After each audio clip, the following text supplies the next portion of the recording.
Hey guys, तो start करते हैं पी ब्लॉक। ये लेक्चर आपके लिए बहुत ही ज़्यादा इंपॉर्टेंट होने वाला है क्योंकि मैंने एनसीईआरटी की लाइन टू लाइन को इसमें कवर किया है। साथ ही साथ सभी आपके पीवाईक्यूज को मैंने सॉल्व कराया है। यदि आप ये लेक्चर पूरा देखते हैं तो आपके पूरे एनसीईआरटी टू एनसीईआरटी आपको पूरे याद हो जाएंगे। साथ ही साथ आपके सभी पीवाईक्यूज भी आपसे सॉल्व हो जाएंगे। तो प्लीज़ आप इस लेक्चर को पूरा देखिएगा। साथ ही साथ इसको लाइक, शेयर और सब्सक्राइब भी जरूर कीजिएगा। देखिए, जो मैंने पी ब्लॉक का क्लास 11th का जो था यानी बोरॉन और कार्बन फैमिली के बारे में ऑलरेडी चैप्टर बना चुका हूँ। ठीक, तो यदि आप कार्बन फैमिली और बोरॉन और कार्बन फैमिली वाला नहीं देखे हैं तो आप वो चैप्टर मतलब लेक्चर देख सकते हैं। ओके, इसमें हम केवल बात करेंगे जो आपके क्लास 12th में है यानी nitrogen family, oxygen family, fluorine, halogen family और नोबल गैस फैमिली। तो चलिए हम अपने लेक्चर को स्टार्ट करते हैं। तो इसमें सबसे पहले पी ब्लॉक में बात करते हैं जनरल इलेक्ट्रॉनिक कॉन्फ़िगरेशन। तो पी ब्लॉक का जनरल इलेक्ट्रॉनिक कॉन्फ़िगरेशन क्या होता है? NH2 1 से 6 तक होता है। ठीक, अब बात कर लेते हैं कि हमें क्या क्या पढ़ना है। बोरान फैमिली और कार्बन फैमिली के बारे में हमने पढ़ चुका हूँ। ठीक, इसके बारे में हम बात ज़्यादा नहीं करेंगे।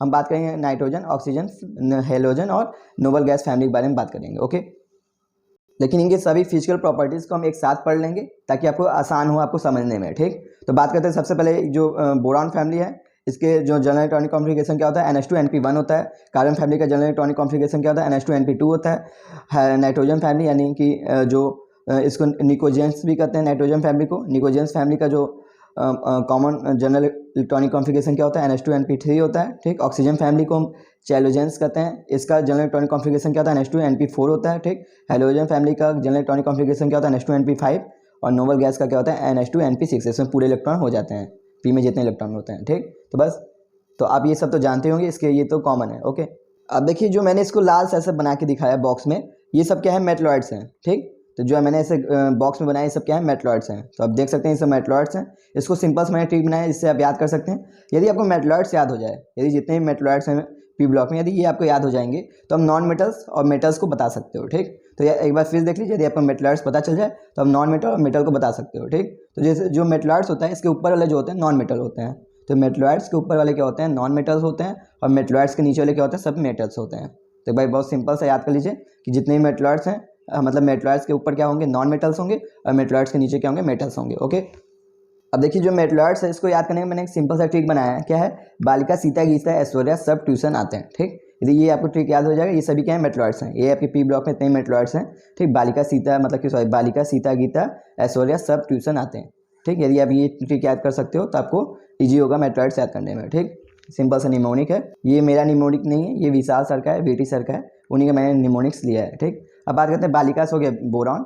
ठीक, सीतास हो गया सिलिकॉन, गीतास हो गया जर्मेनियम, ऐश्वर्यास हो गया आर्सेनिक, मतलब कि सबसे हो गया एंटीमनी, और ट्यूशंस हो गया टेलुरियम, और आतिश हो गया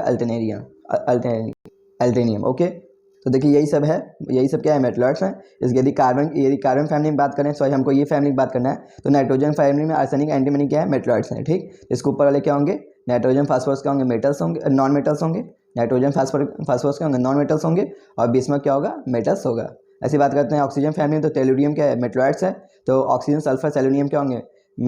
नॉन मेटल्स होंगे, और जो पोलोनियम में क्या होगा? मेटल्स होगा। ऐसी बात करते हैं एल्टेनियम में, तो इसके ऊपर वाले जो फ्लोरीन, क्लोरीन, ब्रोमीन, आयोडीन क्या है? नॉन मेटल्स हैं, और जो TS जो भी है क्या है? मेटल्स है। ओके, अब बात करते हैं सभी नोबल गैस क्या होते हैं? नॉन मेटल्स होते हैं। ओके, तो ये सिंपल सा याद कर लीजिए निमोनिक्स। अब देखिए एक दूसरा निमोनिक आपको याद करना है, एम्फीटोरिक ऑक्साइड या एम्फीटोरिक मेटल्स। ये कौन होते हैं? देखिए एक बार पहले मेटलॉइड्स आपको बता दूं क्या होता है। मेटलॉइड्स ऐसे होते हैं जिनकी प्रॉपर्टीज दोनों रखते हैं, यानी मेटल्स की भी प्रॉपर्टीज रखते हैं और नॉन मेटल्स की भी प्रॉपर्टीज रखते हैं। मेटलॉइड्स कौन होते हैं? जिसके बाद दोनों की प्रॉपर्टीज होती है, मेटल्स की भी प्रॉपर्टीज होती है और नॉन मेटल्स की प्रॉपर्टीज होती है। ठीक, इसे ही कहते हैं मेटलॉइड्स। अब बात करते हैं एम्फीटोरिक ऑक्साइड। एम्फीटोरिक वो होते हैं क्या करते हैं? जो एसिड से भी रिएक्ट कर लेते हैं, बेस से भी रिएक्ट कर देते हैं। तो एम्फीटोरिक मेटल या एम्फीटोरिक ऑक्साइड की बात करें तो ऐसे ऑक्साइड या ऐसे मेटल जो होते हैं जो एसिड से भी रिएक्शन कर सकते हैं और बेस से भी रिएक्शन कर सकते हैं। तो आपके पूरे पीरियोडिक टेबल में आपको केवल कितने? 7 हैं, सॉरी 1 2 3 4 5 6, केवल 6 ऐसे हैं जो क्या है? एम्फीटोरिक ऑक्साइड है। ठीक, कौन कौन से हैं? 3 है, लेड है, जिंक है, एल्युमिनियम है, कॉपर है और बेरिलियम है। ठीक, तो ये केवल 6 ऐसे मतलब एम्फीटोरिक ऑक्साइड या एम्फीटोरिक मेटल्स हैं, मतलब कि यानी दोनों से रिएक्शन कर सकते हैं, एसिड और बेस से रिएक्ट कर सकते हैं। तो ये भी आपको याद करना जरूरी है। ठीक, कौन कौन से हो गए? एक हो गया tin, lead, zinc, aluminium, copper और बेरिलियम। ठीक, इसको सिंपल से मैंने बनाया निमोनिक्स, मेरा नहीं है, ये भी विशाल सर का ही है। सुनो लेड जिंक आलिया क्यों बेपनाह कर रही हो? सुनो लेड जिंक आलिया क्यों बेपनाह कर रही हो? सिंपल से निमोनिक आप याद कर सकते हैं। ओके, अब हम बात करते हैं एटॉमिक रेडियाई की या एटॉमिक साइज की बात कर लेते हैं। तो एटॉमिक साइज हमेशा क्या होता है, टॉप टू बॉटम जाने पे क्या होता है, इंक्रीज होता है। ठीक, तो बहुत सिंपल सा है, एटॉमिक साइज क्या होता है, टॉप टू बॉटम जाने पे इंक्रीज होता है। आप जानते ही होंगे, पीरियोडिक टेबल वाले चैप्टर में पढ़े होंगे। ठीक, बस आपको एक्सेप्शन किस में मिलेगा, बोरॉन फैमिली में ही एक्सेप्शन मिलेगा। तो जो चीज़ आप देख लीजिए सब में बोरॉन फैमिली में ही एक्सेप्शन देखने को मिलता है। ठीक, और बाकी सब में क्या होगा, कार्बन फैमिली की बात करें, चाहे नाइट्रोजन, ऑक्सीजन, फ्लोरीन, चाहे halogen family, sorry Nobel gas family की बात करें, सब में क्या होगा, टॉप टू बॉटम जाने पर क्या होगा, इंक्रीज होगा एटॉमिक साइज। ठीक, बस बोरॉन फैमिली एक जगह आपको देखने डिफरेंस मिलेगा कि जो एल्युमिनियम का है गैलियम से ज़्यादा हो जाता है। ठीक, एल्युमिनियम का साइज गैलियम से ज़्यादा हो जाता है। ऐसा रीजन क्या है, due to poor shielding of d block. तो इसमें क्या है, पुअर सील्डिंग होता है डीप ब्लॉक का, इसी कारण क्या होता है, एल्युमिनियम का ज़्यादा हो जाता है गैलियम से। बस सिंपल से याद कर लीजिए, इसी में आपको केवल दिक्कत मिलेगा। ठीक, बाकी कोई में दिक्कत नहीं है। चल दिक्कत आपको किस में मिलेगा, इसमें। ठीक, बोरॉन फैमिली में। इसमें क्या होता है, एल्युमिनियम ज़्यादा हो जाता है गैलियम से। इंपॉर्टेंस को याद कर लीजिए। ओके, अब अगला बात करते हैं आयनाइजेशन एंथैल्पी के बारे में। तो आयनाइजेशन एंथैल्पी क्या होता है, टॉप टू बॉटम जाने पे डिक्रीज होगा ये।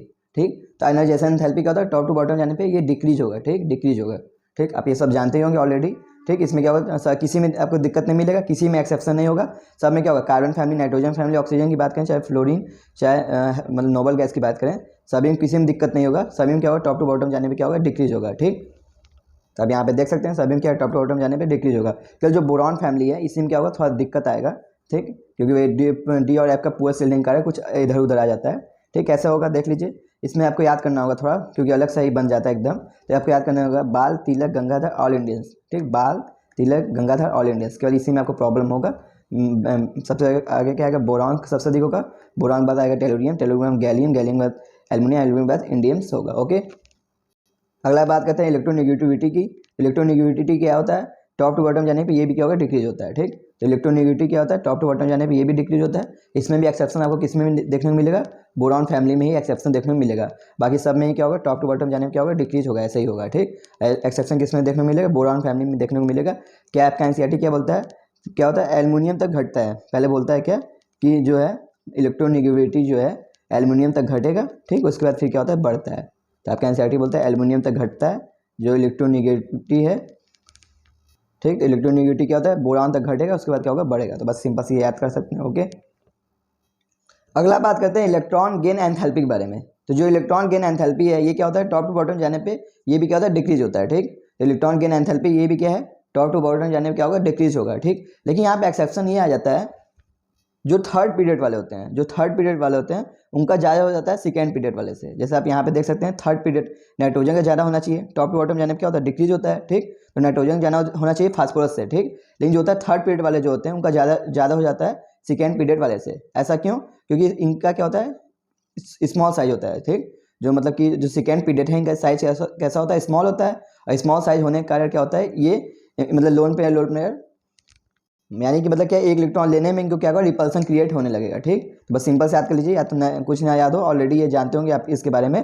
बस सिंपल से याद कर लीजिए, जो सेकेंड पीरियड वाले होंगे, जो थर्ड पीरियड वाले होंगे उनका ज़्यादा हो जाएगा सेकेंड पीरियड वालों से। ठीक, सब में यही आपको देखने को मिलेगा, जो सेकेंड पीरियड वाले होंगे उसका ज़्यादा हो जाएगा थर्ड पीरियड वाले से। ठीक, अब देखिए क्या होता है कि जो ऑक्सीजन वाले होते हैं, जो देखिए यहाँ पे जो बोरॉन फैमिली, बोरॉन एकदम ही नीचे चला जाता है, क्योंकि इसमें इतना रिपल्सन क्रिएट होता है कि एकदम सबसे नीचे चला जाता है। ठीक, तो और सब क्या होंगे, सेकेंड अपने से दूसरे नंबर पे चले जाएंगे। ठीक, जबकि ये बोरॉन क्या होगा, एकदम नीचे चला जाएगा। ठीक, ऐसे ऑक्सीजन की बात करें तो ऑक्सीजन भी क्या होगा, एकदम नीचे चला जाएगा। ऑक्सीजन की यहाँ जाना चाहिए था, लेकिन ऑक्सीजन क्या होगा, एकदम नीचे चला जाएगा ऑक्सीजन भी। तो आपको केवल दो जगह आपको देखने को मिलेंगे, एक बोरॉन फैमिली में बोरॉन भी नीचे चला जाता है, ऑक्सीजन जो है वो भी नीचे चला जाता है। ठीक, तो ये सब आप जानते होंगे, प्रोडिक टेबल में ऑलरेडी आप पढ़े होंगे इसके बारे में। ओके, अब बात करते हैं ऑक्सीडेशन स्टेट के बारे में। तो ऑक्सीडेशन स्टेट की बात करते हैं, बोरॉन फैमिली की पहले बात करते हैं। तो बोरॉन फैमिली का कॉमन ऑक्सीडेशन स्टेट क्या होता है, +1 और +3 होता है। ठीक, ऐसा क्यों, क्योंकि आप जानते हैं जनरल इलेक्ट्रॉनिक कॉन्फ़िगरेशन क्या होता है, NH2 होता है। ठीक, यानी देखिए P में क्या है, मैक्सिमम एक इलेक्ट्रॉन जा सकता है, और इन दोनों को आप जोड़ के भी लिख सकते हैं। यानी कि इसका जो कॉमन ऑक्सीडेशन स्टेट हम क्या लिख सकते हैं, या तो 1 लिख सकते हैं, या तो क्या लिख सकते हैं 2 1 3, यानी कि 2 + 1 क्या लिख सकते हैं, 3। ठीक, यहाँ से आप देख सकते हैं। ओके, तो इनका कॉमन ऑक्सीडेशन स्टेट क्या होता है, 1 +1 और +3 होता है। ठीक, बोरॉन फैमिली का।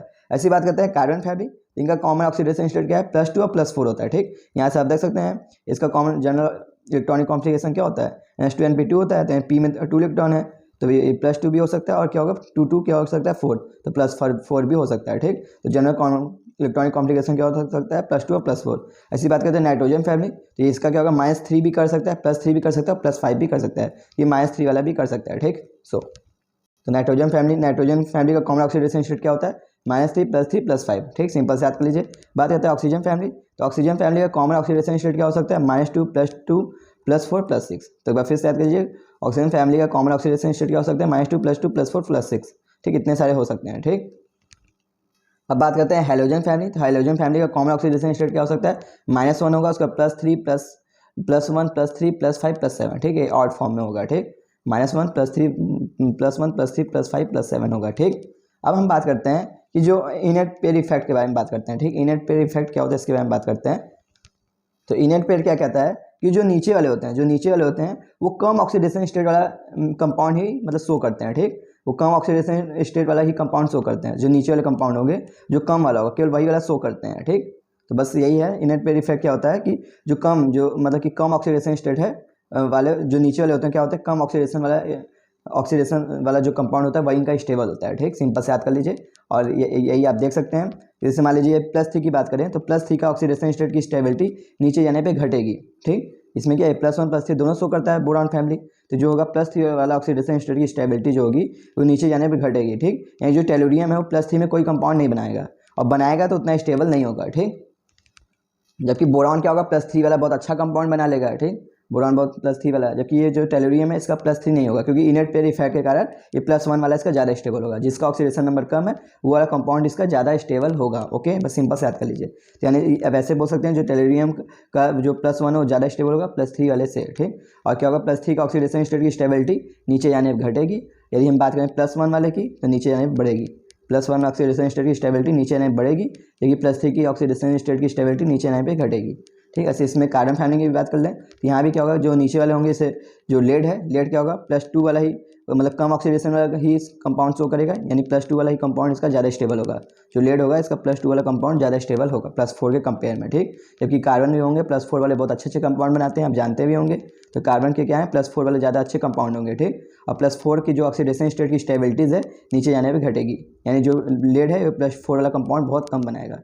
ठीक, ये रीजन क्या है? Inner pair effect. ओके, ऐसे नाइट्रोजन फैमिली की बात कर लें तो नाइट्रोजन फैमिली क्या है? -3 और +3 वाला जो है मतलब जो नाइट्रोजन है ये क्या होगा? -3 और +5 वाला जो कंपाउंड है ये क्या होगा? ये इसका ऑक्सीडेशन स्टेट की स्टेबिलिटी नीचे जाने पे घटेगी। तो यहाँ -3 वाले भी और +5 वाला दोनों ऑक्सीडेशन स्टेट की स्टेबिलिटी नीचे जाने पे घटेगी दोनों की।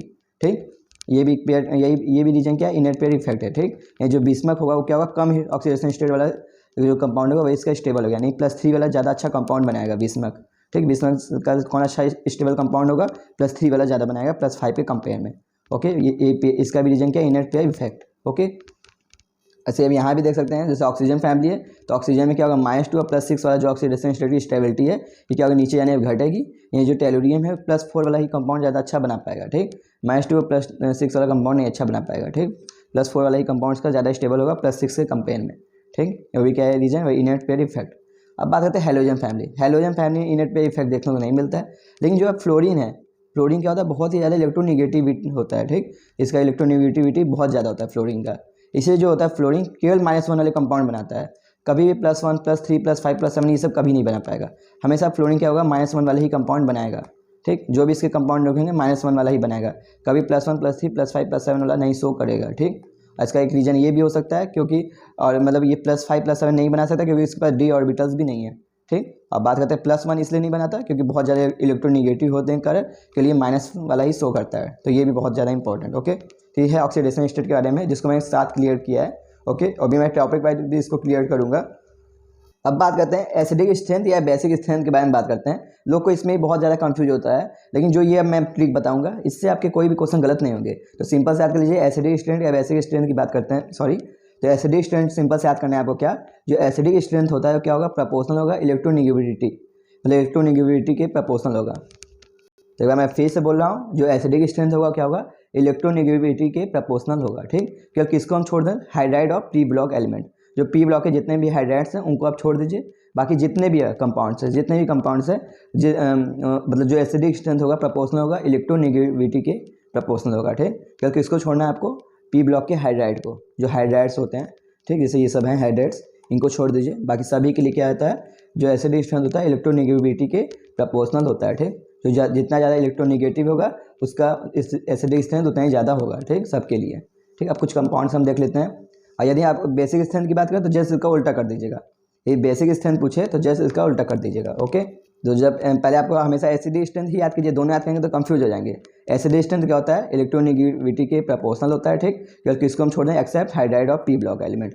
तो जो पी ब्लॉक के हाइड्राइड होते हैं इसमें इसका उल्टा ऑर्डर चलता है, मतलब जो पी ब्लॉक के जो हाइड्राइड होते हैं वो क्या होता है? इन्वर्सली प्रोपोर्शनल हो जाता है इलेक्ट्रोनेगेटिविटी के, ठीक। तो पी ब्लॉक के जो हाइड्राइड होते हैं केवल हाइड्राइड में छोड़ दीजिए। हाइड्राइड में जो एसिडी स्ट्रेंथ होगा वो क्या होगा? इन्वर्सली प्रोपोर्शनल होगा इलेक्ट्रोनेगेटिविटी के, ठीक, केवल हाइड्राइड वाले में। बाकी सब जगह क्या होगा? एसिडी स्ट्रेंथ प्रोपोर्शनल होगा इलेक्ट्रोनेगेटिविटी के। अब हम कुछ क्वेश्चन करते हैं तो आपको ज़्यादा क्लियर होगा। तो जैसा कि ये देख सकते हैं कि इसमें पूछा है एसिडी स्ट्रेंथ, ठीक। एसिडी स्ट्रेंथ क्या होता है? इलेक्ट्रोनेगेटिविटी के प्रोपोर्शनल होगा। तो नाइट्रोजन क्या है? सबसे ज़्यादा इलेक्ट्रोनेगेटिविटी है, इससे सबसे अधिक क्या होगा? नाइट्रोजन, फिर फास्फोरस, फिर आर्सेनिक, फिर एंटीमनीज, ठीक। तो ये वाला ऑर्डर होगा एसिडी स्ट्रेंथ का। ऐसी बात करते हैं इसमें, तो पहले नीचे वाला देख लीजिए। पहले नीचे वाला क्या है? इसमें देखिए ये भी क्या है? हाइड्राइड्स हैं, ठीक। H2 है, H2S है, H2Se और H2Te है, ठीक। तो ऑक्सीजन, सल्फर, सेलेनियम, एल्यूमिनियम के हाइड्राइड्स हैं। तो हाइड्राइड्स में जस्ट उल्टा हो जाता है। तो एसिडी स्ट्रेंथ हमेशा ऐसे किसके प्रोपोर्शनल होता है? इलेक्ट्रोनेगेटिविटी के प्रोपोर्शनल होता है, ठीक। लेकिन क्या होगा? ये क्या है? हाइड्राइड्स हैं। तो हाइड्राइड्स में क्या होगा? इन्वर्सली प्रोपोर्शनल हो जाएगा।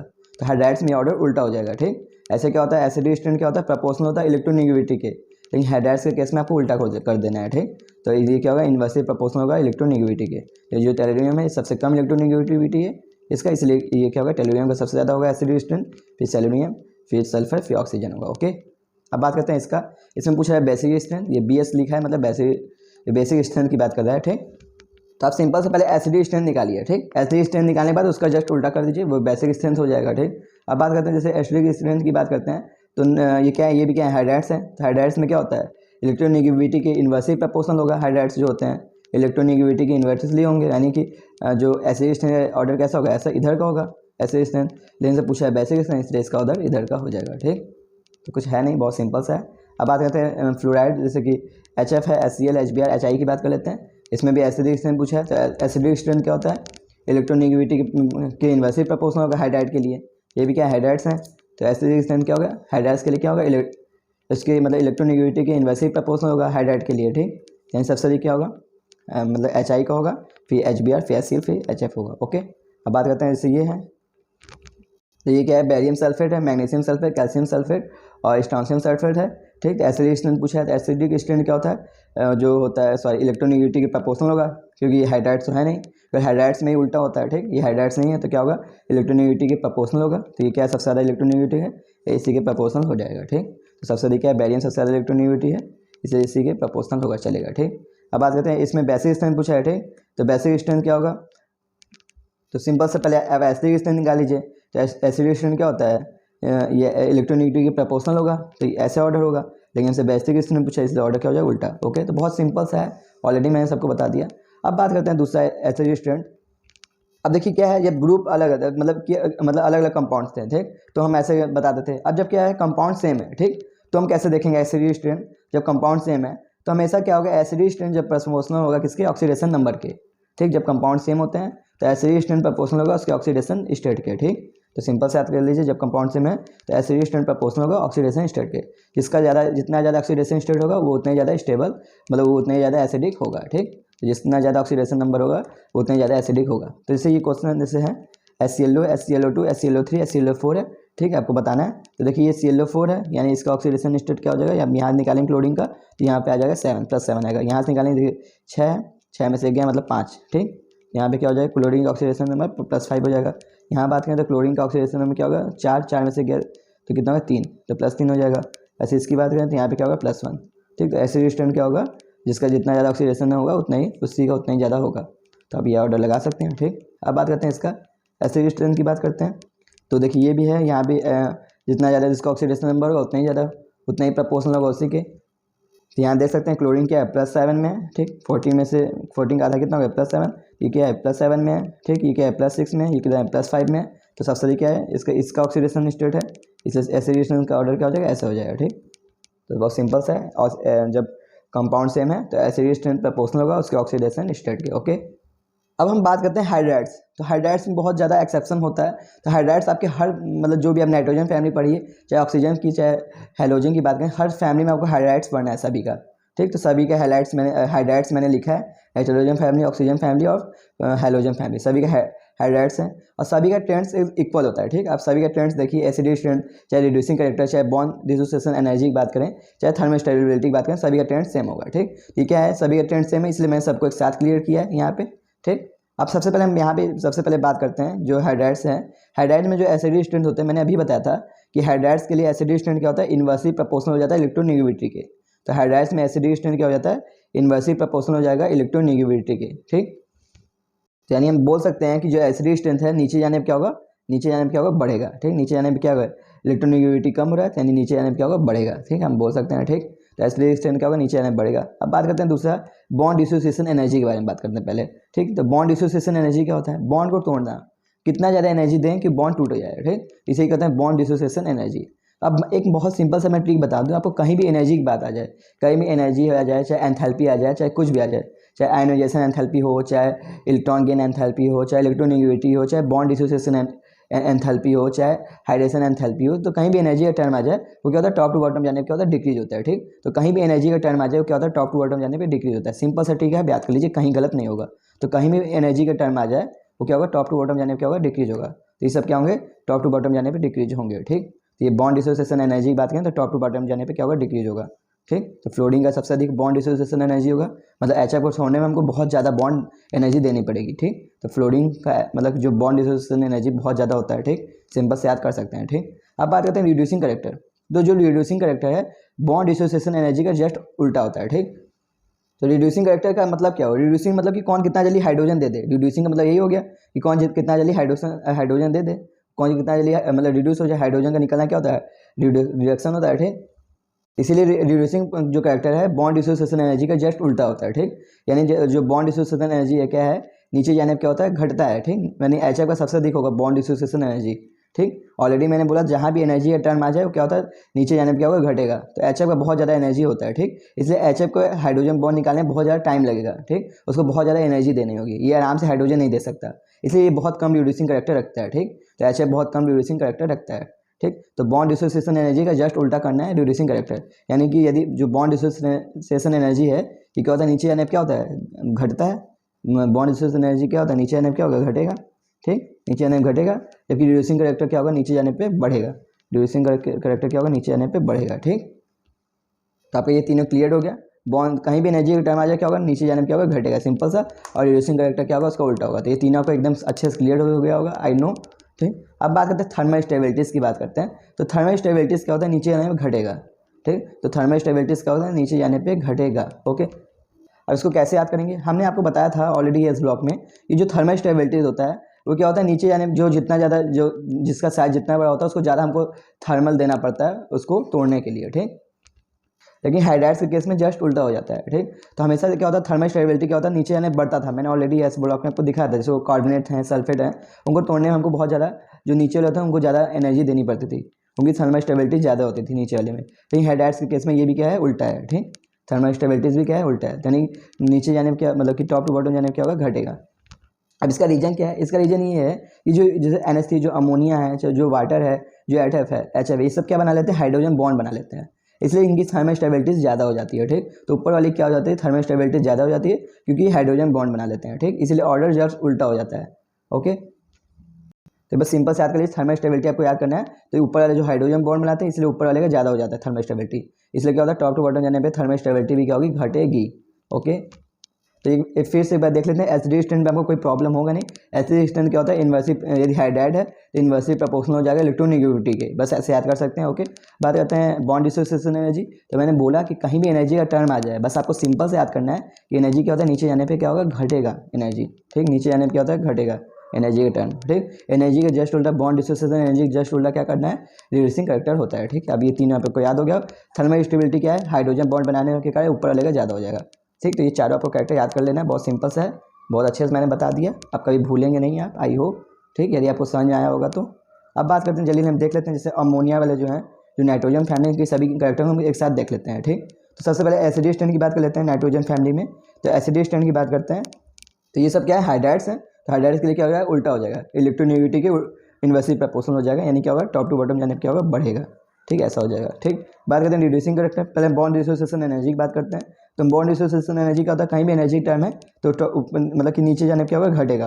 ठीक, टॉप टू बॉटम जाने में क्या होता है, घटता है। चाहे आयोनाइजेशन एंथैल्पी की बात कर लें, चाहे इलेक्ट्रॉन गेन एंथैल्पी की बात कर लें, चाहे बॉन्ड डिसोसिएशन एनर्जी की बात कर लें, चाहे हाइड्रेशन एनर्जी की बात कर लें, कहीं किसी की बात करें, टॉप टू बॉटम जाने में क्या होता है, इन सब घटते हैं एनर्जी और जो भी हैं, ठीक। तो बॉन्ड डिसोसिएशन एनर्जी भी क्या है, टॉप टू बॉटम जाने में क्या होगा, घटेगा। इसका जस्ट उल्टा करेक्टर क्या करना है, रिड्यूसिंग करेक्टर, यानी रिड्यूसिंग करेक्टर नीचे वाले में क्या होगा, जाने में क्या होगा, बढ़ेगा। यानी बिस्मक जो होगा बहुत अच्छे से रिड्यूस हो जाएगा, बहुत अच्छे से हाइड्रोजन निकाल सकता है बिस्मक, ठीक। बॉन्ड डिसोसिएशन एनर्जी का उल्टा क्या है, रिड्यूसिंग करेक्टर। अब बात करते हैं थर्मल स्टेबिलिटी, जिससे क्या होता है, हाइड्रोजन बॉन्ड बनाते हैं, इसलिए क्या होता है, थर्मल स्टेबिलिटी भी क्या होता है, टॉप टू बॉटम की जाने क्या होगा, घटेगा। ओके, तो थर्मल स्टेबिलिटी भी क्या होगा, टॉप टू बॉटम जाने क्या होगा, घटेगा। अब ऐसे याद करोगे तो भूल जाओगे। आपको यदि सब लॉजिक पता है तो आप गलत नहीं कर पाएंगे। ओके, तो मैं लॉजिक से आपको बता रहा हूँ। देखिए नीट का ही क्वेश्चन है, क्या है, in which of the following arrangement the sequence is not strictly according to the property of retained against. इसमें कौन सी प्रॉपर्टी सही नहीं है, हमसे बोल रहा है, ठीक। पहला क्या बोल रहा है कि जो CO2 है, SiO2 है, SnO2 है और PbO2 इंक्रीजिंग ऑक्सीडाइजिंग पावर, ठीक है, इंक्रीज हो रहा है, इसके ऑक्सीडाइजिंग पावर का ऑर्डर जो है इंक्रीज हो रहा है, ठीक। तो ये सही बात है, बताइए कैसे, ये क्या है, सभी क्या है, +4 में है, लेड भी क्या है +4 में, SN भी, सभी क्या है +4 वाले ऑक्सीडाइजिंग और मतलब ऑक्सीडेशन स्टेट है सभी। आपको पता होगा जो नीचे जाने में क्या होता है, +4 की स्टेबिलिटीज घटती है, आपको ये बात पता होना चाहिए कि नीचे जाने में क्या होगा, +4 वाली स्टेबिलिटीज घटेगी, ठीक। यानी जो +4 वाला ये किस में जाना चाहेगा, +2 में जाना चाहेगा, तो जो है +2 में जाना चाहेगा, इसलिए क्या होगा, स्ट्रॉन्ग ऑक्सीडाइजिंग एजेंट हो जाएगा, ठीक। ये अपना मतलब इसका क्या होगा, रिडक्शन करना चाहेगा, इसलिए क्या हो जाएगा कि स्ट्रॉन्ग ऑक्सीडाइजिंग एजेंट हो जाएगा, ठीक। तो बहुत सिंपल सा है, कुछ मत समझिए, तो देख लीजिए क्या +4 में है, ठीक। तो +4 में तो किस में जाना चाहेगा, +2 में जाना चाहेगा, ठीक। ये +2 में जाना चाहेगा यानी क्या है, रिडक्शन होना चाहता है, रिडक्शन होना चाह रहा है यानी क्या है, स्ट्रॉन्ग ऑक्सीडाइजिंग मतलब एजेंट है, ठीक। ऐसा कर सकते हैं। ऐसी बात कीजिए, देखिए इसमें क्या है, हाइड्राइड है, इसमें क्या है, इसमें क्या बोल रहा है, बेसिक स्ट्रेंथ की बात पूछ रहा है, ठीक। अब आपको पता होगा नीचे जाने पे एसिडिक स्ट्रेंथ बढ़ता है, ठीक, नीचे जाने पे, क्योंकि हाइड्राइड्स हैं, इन्वर्सली प्रोपोर्शनल होगा इलेक्ट्रोनेगेटिविटी के, तो नीचे जाने पे बढ़ेगा, एसिडिक स्ट्रेंथ होना चाहिए, जबकि बेसिक स्ट्रेंथ बोल रहा है नीचे जाने पे, यही आपका ऑप्शन होगा, ठीक। इसमें क्या HF HCl HBr HI है, इंक्रीजिंग एसिडिक स्ट्रेंथ, सही बात है, एसिडिक स्ट्रेंथ क्या हो रहा है, बढ़ रहा है नीचे जाने पे, ये भी सही है, ठीक। ये वाला क्या है, boron carbon oxygen nitrogen increasing first ionisation enthalpy, सही बात है। जो नाइट्रोजन होता है क्या होता है, इसका हाफ फिल्ड होने का कारण क्या होता है, इसका ऑक्सीजन से ज़्यादा हो जाता है, ठीक। एक्चुअली होना चाहिए बोरान के बाद कार्बन के बाद होना चाहिए आपका ऑक्सीजन, नाइट्रोजन होना चाहिए, लेकिन नाइट्रोजन क्या है, हाफ फिल्ड होने के कारण क्या होता है, इसका ज़्यादा हो जाता है, ठीक। तो सिंपल क्वेश्चन है, नाइट्रोजन क्या है, हाफ फिल्ड होने के कारण नाइट्रोजन का जो आयनाइजेशन एंथैल्पी क्या होगा, ज़्यादा हो जाएगा, ठीक। तो ऑलरेडी ये प्री ब्लॉक में आपने पढ़ा होगा पीरियोडिक टेबल वाले में, ठीक। ये आपके नीट के क्वेश्चन है, अच्छा क्वेश्चन इसे मैंने लाया हूँ।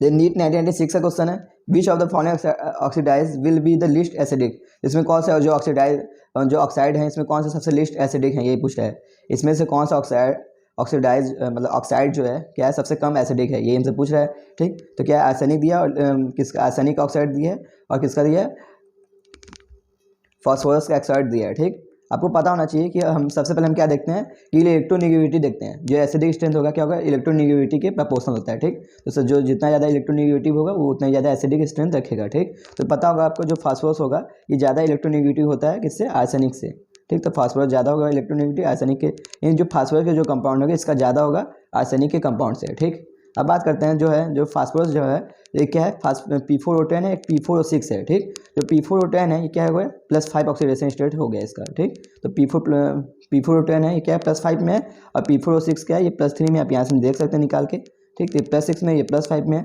तो एसिडिक स्ट्रेंथ क्या होता है, ऑक्सीडेशन नंबर के प्रपोर्शनल होगा, तो जिसका ऑक्सीडेशन नंबर ज़्यादा होगा उसमें हो जाएगा, ठीक। तो इन दोनों में बात करें तो किसका अधिक होगा, जिसका ऑक्सीडेशन नंबर ज़्यादा होगा। तो ये जो P4O10 है इसका ज़्यादा है, इसलिए इसका एसिडिक स्ट्रेंथ ज़्यादा हो जाएगा P4O6 से, ठीक। तो इन दोनों में बात करें तो किसका होगा, P4O10 का ज़्यादा होगा P4O6 में।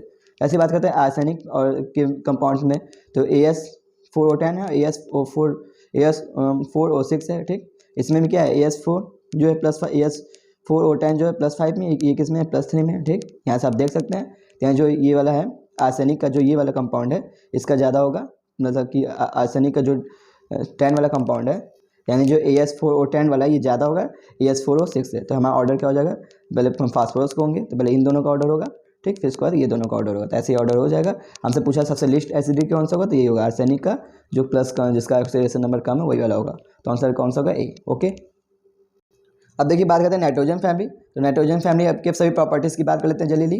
हम केवल फिजिकल प्रॉपर्टीज़ इस चैप्टर में कवर करेंगे, ठीक। और इसके जो कंपाउंड्स हैं, मतलब फिजिकल और केमिकल प्रॉपर्टीज़ ही कवर करेंगे। और इसके जो कंपाउंड्स है उसके लिए मैं अलग से सेपरेट लेक्चर बनाऊंगा। इसमें जितने भी कंपाउंड्स हैं आपके, मतलब सॉरी, इसमें जितने भी प्रॉपर्टीज़ हैं, चाहे नाइट्रोजन फैमिली, ऑक्सीजन फैमिली, चाहे हाइड्रोजन, चाहे नोबल गैस की हो, सभी के प्रॉपर्टीज़ को कवर करेंगे। ओके, अब बात करते हैं नाइट्रोजन फैमिली की सभी प्रॉपर्टीज़ को। तो इलेक्ट्रॉनिक कॉन्फ्लिगेशन क्या होता है, N2 N3 होता है, ठीक। एटॉमिक रेडियस क्या होता है, टॉप टू एटम जाने में इंक्रीज होता है, ठीक। तो कोई दिक्कत नहीं है, सब आप ये सब जानते हैं, हम सब इसके बारे में बात नहीं करेंगे। अनहाइड्रोजन एंथैल्पी की बात करेंगे, टॉप टू एटम जाने में क्या होता है, डिक्रीज होता है। जबकि नाइट्रोजन फैमिली क्या होता है, इसका मैक्सिमम हो जाता है किससे, ऑक्सीजन से। नाइट्रोजन फैमिली का मैक्सिमम होता है अनहाइड्रोजन enthalpy due to half fill orbitals. तो क्या होता है, हाफ फिल होने के कारण नाइट्रोजन फैमिली का किससे अधिक हो जाता है, ऑक्सीजन फैमिली से, ठीक। ये बात आप जानते हैं। अब बात करते हैं इलेक्ट्रोनेगेटिविटी की बात करते हैं। तो ये भी क्या होता है, टॉप टू बॉटम जाने पे क्या होता है, डिक्रीज होता है। तो जो एनर्जी वाले टर्म है क्या होता है, टॉप टू बॉटम जाने पे डिक्रीज होता है। ऑलरेडी मैंने बताया। तो देखिए ये सब प्रॉपर्टीज हम ऑलरेडी पहले ही बता चुके हैं, बस हम यहाँ पे रिवाइज करें एक प्रकार से, ठीक। तो देखिए जो फिजिकल प्रॉपर्टीज की बात करें तो नाइट्रोजन जो आर्सेनिक और एंटीमनी क्या होता है, मेटलर्स होते हैं। ऑलरेडी मैंने बता चुका हूँ, आर्सेनिक एंटीमनी क्या है, मेटलर्स है। यानी जो नाइट्रोजन और फॉस्फोरस क्या होंगे, नॉन मेटल होंगे। इसके ऊपर वाले क्या होते हैं, नॉन मेटल्स होते हैं। इसके यानी बीच में क्या है, मेटल्स है, ठीक। ये ऑलरेडी मैंने बताया आपको, ठीक। अब बात करते हैं केमिकल प्रॉपर्टीज़ की बात कर लेते हैं। तो केमिकल प्रॉपर्टीज सबसे पहले हम बात करेंगे ऑक्सीडेशन स्टेट की। तो जो नाइट्रोजन फैमिलीज हैं इनका ऑक्सीडेशन स्टेट कौन कौन सा होता है, -3 +3 +5। ये तीन तरह के ऑक्सीडेशन स्टेट कॉमन शो करते हैं, ठीक। अब बात करते हैं जो +3 और +5 ऑक्सीडेशन स्टेट की स्टेबिलिटी है, नीचे जाने में क्या होगी, घटेगी, ठीक। तो +5 और +3 -3 वाले जो ऑक्सीडेशन स्टेट की स्टेबिलिटी है नीचे जाने पे घटती है। और ऑलरेडी आप जानते हैं रीजन क्या है, इनर्ट पेयर इफेक्ट। तो नीचे जाने पे जो मैंने बिस्मथ है ये +5 और -3 वाला कंपाउंड बहुत कम बनाएगा, ठीक। ये मतलब कंपाउंड बनाता ही नहीं है बहुत, और बनाएगा भी तो वो स्टेबल नहीं होता है, ठीक। तो मैं यानी जो बिस्मथ होगा वो -3 और +5 वाला कंपाउंड शो नहीं करेगा, नीचे आने में घटता है, ठीक। इसका वही रीजन है इनर्ट पेयर इफेक्ट। यानी जो नाइट्रोजन है ये क्या होगा, +3 -3 और +5 वाले कंपाउंड बनाते हैं, फास्फोरस ये सब बनाते हैं, या नीचे जाने पे घटेगा। बस सिंपल से याद कर लीजिए, -3 और +5 का ऑक्सीडेशन स्टेट की स्टेबिलिटीज, ओके। जबकि +3 वाले ऑक्सीडेशन स्टेट की स्टेबिलिटी जो है नीचे आने पे बढ़ेगी। जो +3 ऑक्सीडेशन स्टेट की स्टेबिलिटी जो है नीचे जाने में क्या होती है, बढ़ती है, ठीक। ये जो बिस्मथ है इस +3 वाला ज़्यादा अच्छा कंपाउंड बनाता है, ठीक। तो बिस्मथ क्या है, +3 वाला ज़्यादा अच्छा कंपाउंड बनाता है, ठीक। आप ये सब जानते ही हैं। इसका रीजन क्या है, इनर्ट पेयर इफेक्ट है। तो मैं यहाँ पे रिवाइज कर रहा हूँ, ऑलरेडी मैंने ये सब प्रॉपर्टीज एक साथ बताया आपको, ठीक। बात करते हैं नाइट्रोजन है। नाइट्रोजन बहुत सारे, तो ये तो बनाता ही है, ये तीन तो बनाता ही है। देखिए -3 +3 +5 तो बनाएगा ही, साथ ही साथ +1 +2 +4 भी बना लेता है, ठीक। ये तीनों तो बनाता ही है, ये तो ये तीनों कॉमन है। लेकिन साथ ही साथ यदि इसके कुछ ऑक्साइड हैं जो क्या होते हैं, +1 +2 +4 वाले भी होते हैं, ठीक। ये वाला भी ऑक्सीडेशन स्टेट शो करता है, ठीक। ऐसी बात करते हैं फास्फोरस। तो फास्फोरस ये वाला बनाता ही है, साथ ही साथ +1 और +4 वाला भी बना लेता है, ठीक। तो ये दोनों भी बना लेता है, ठीक। ये भी इंपॉर्टेंट है आपके एनसीईआरटी में, इसलिए मैंने आपको बता दिया। अब देखिए जो बीच वाले ऑक्सीडेशन स्टेट होते हैं, जैसे +3 वाले होंगे, ये बीच का है ना। +5 मतलब जो +3 वाले होते हैं ये क्या होते हैं, डिसप्रपोर्शनेशन रिएक्शन शो करते हैं। तो जो +3 ऑक्सीडेशन स्टेट वाले जो होते हैं क्या होते हैं, डिसप्रपोर्शनेशन रिएक्शन शो करते हैं, ठीक। जैसे HNO2 है, जो HNO2 नाइट्रस इसको बोलते हैं, नाइट्रस, नाइट्रिक नहीं नाइट्रस। जो नाइट्रस एसिड है या नाइट्रस ऑक्साइड, जो HNO2 है ये क्या है, +3 में इसका ऑक्सीडेशन स्टेट निकालेंगे तो क्या आएगा, +3। आप यहाँ से देख सकते हैं 2 2 4 4 में से 1 गया 3, ठीक। तो +3 इसका होगा ऑक्सीडेशन स्टेट की, ठीक।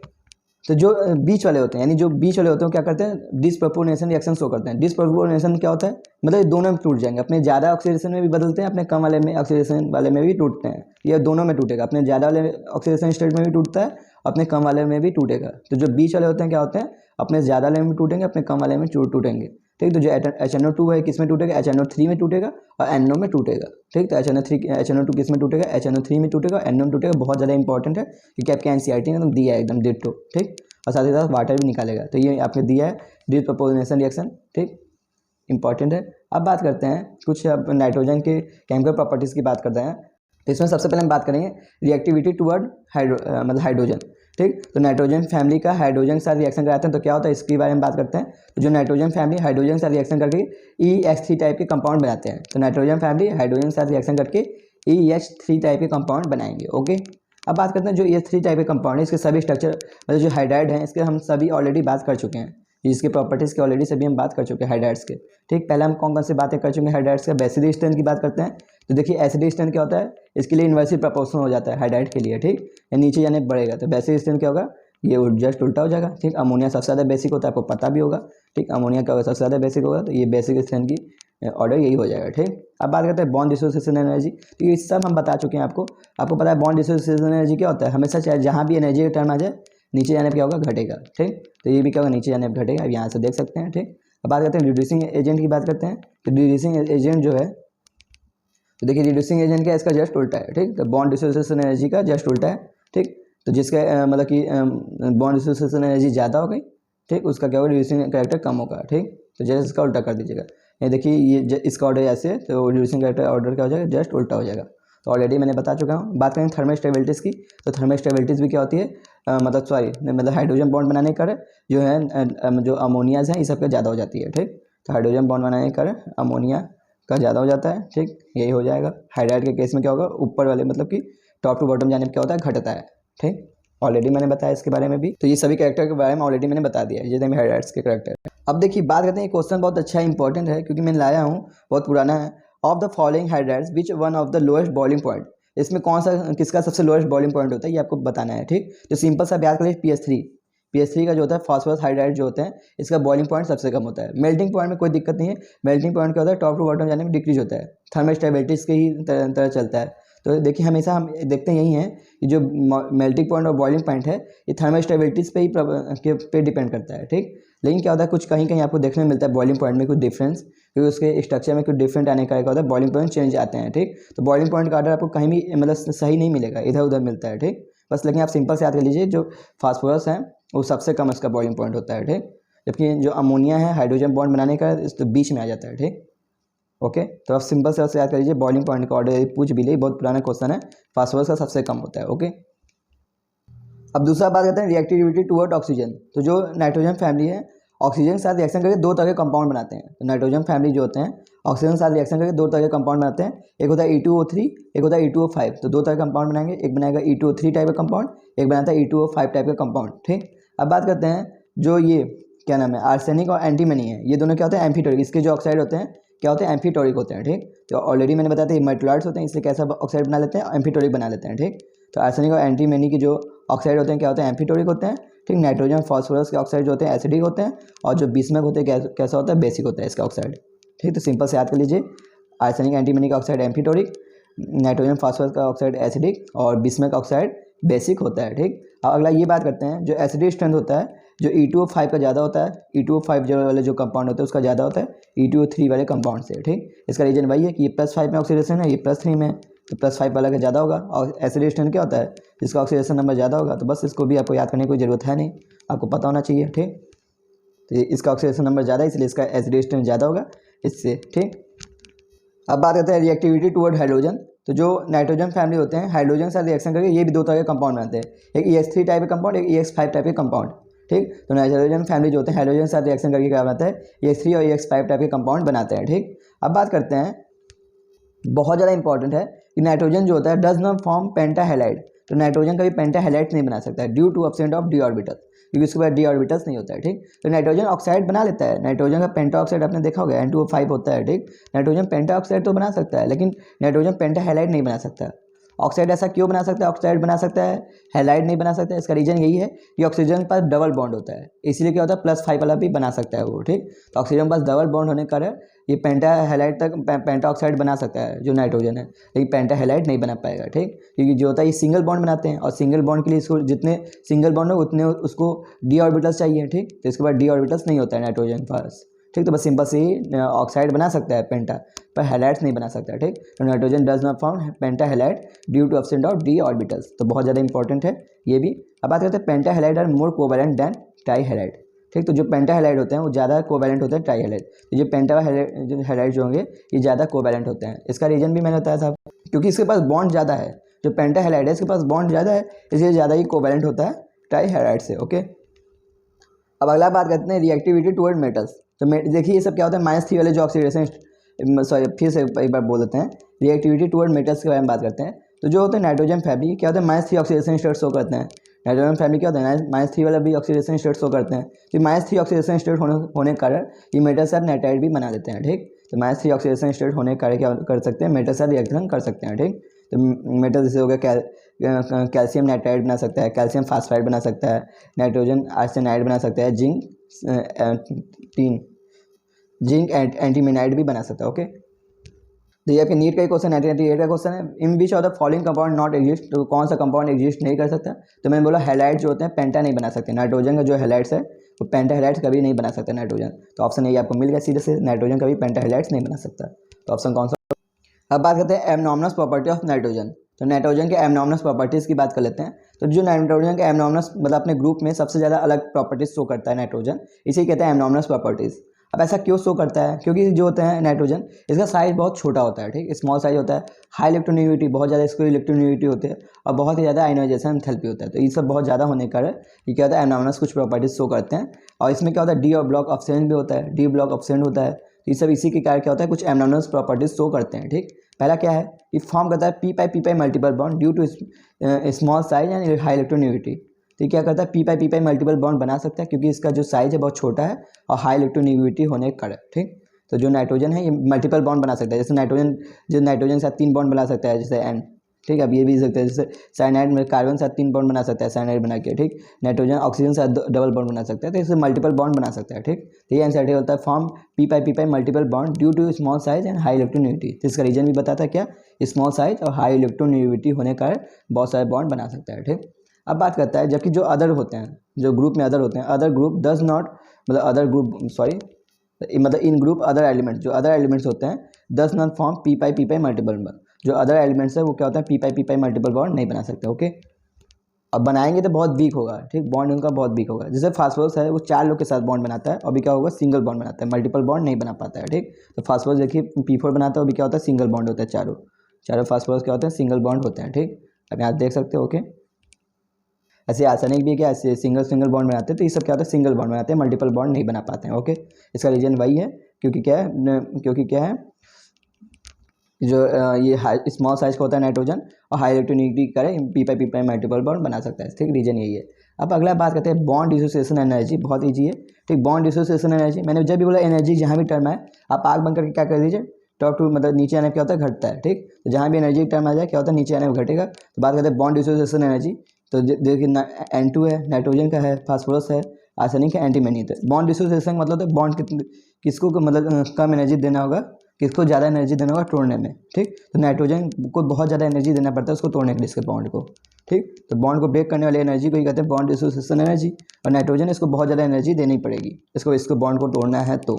ठीक, और ऐसे भी देख सकते हैं नाइट्रोजन के पास ट्रिपल बॉन्ड है तो और तोड़ने में और एनर्जी देनी ही पड़ेगी। ठीक, तो नाइट्रोजन को तोड़ने में बहुत ज़्यादा एनर्जी देनी होगी और क्या होता है, टॉप टू बॉटम जाने पे क्या होगा, घटेगा bond dissociation energy. Okay, simple से याद कर लीजिए।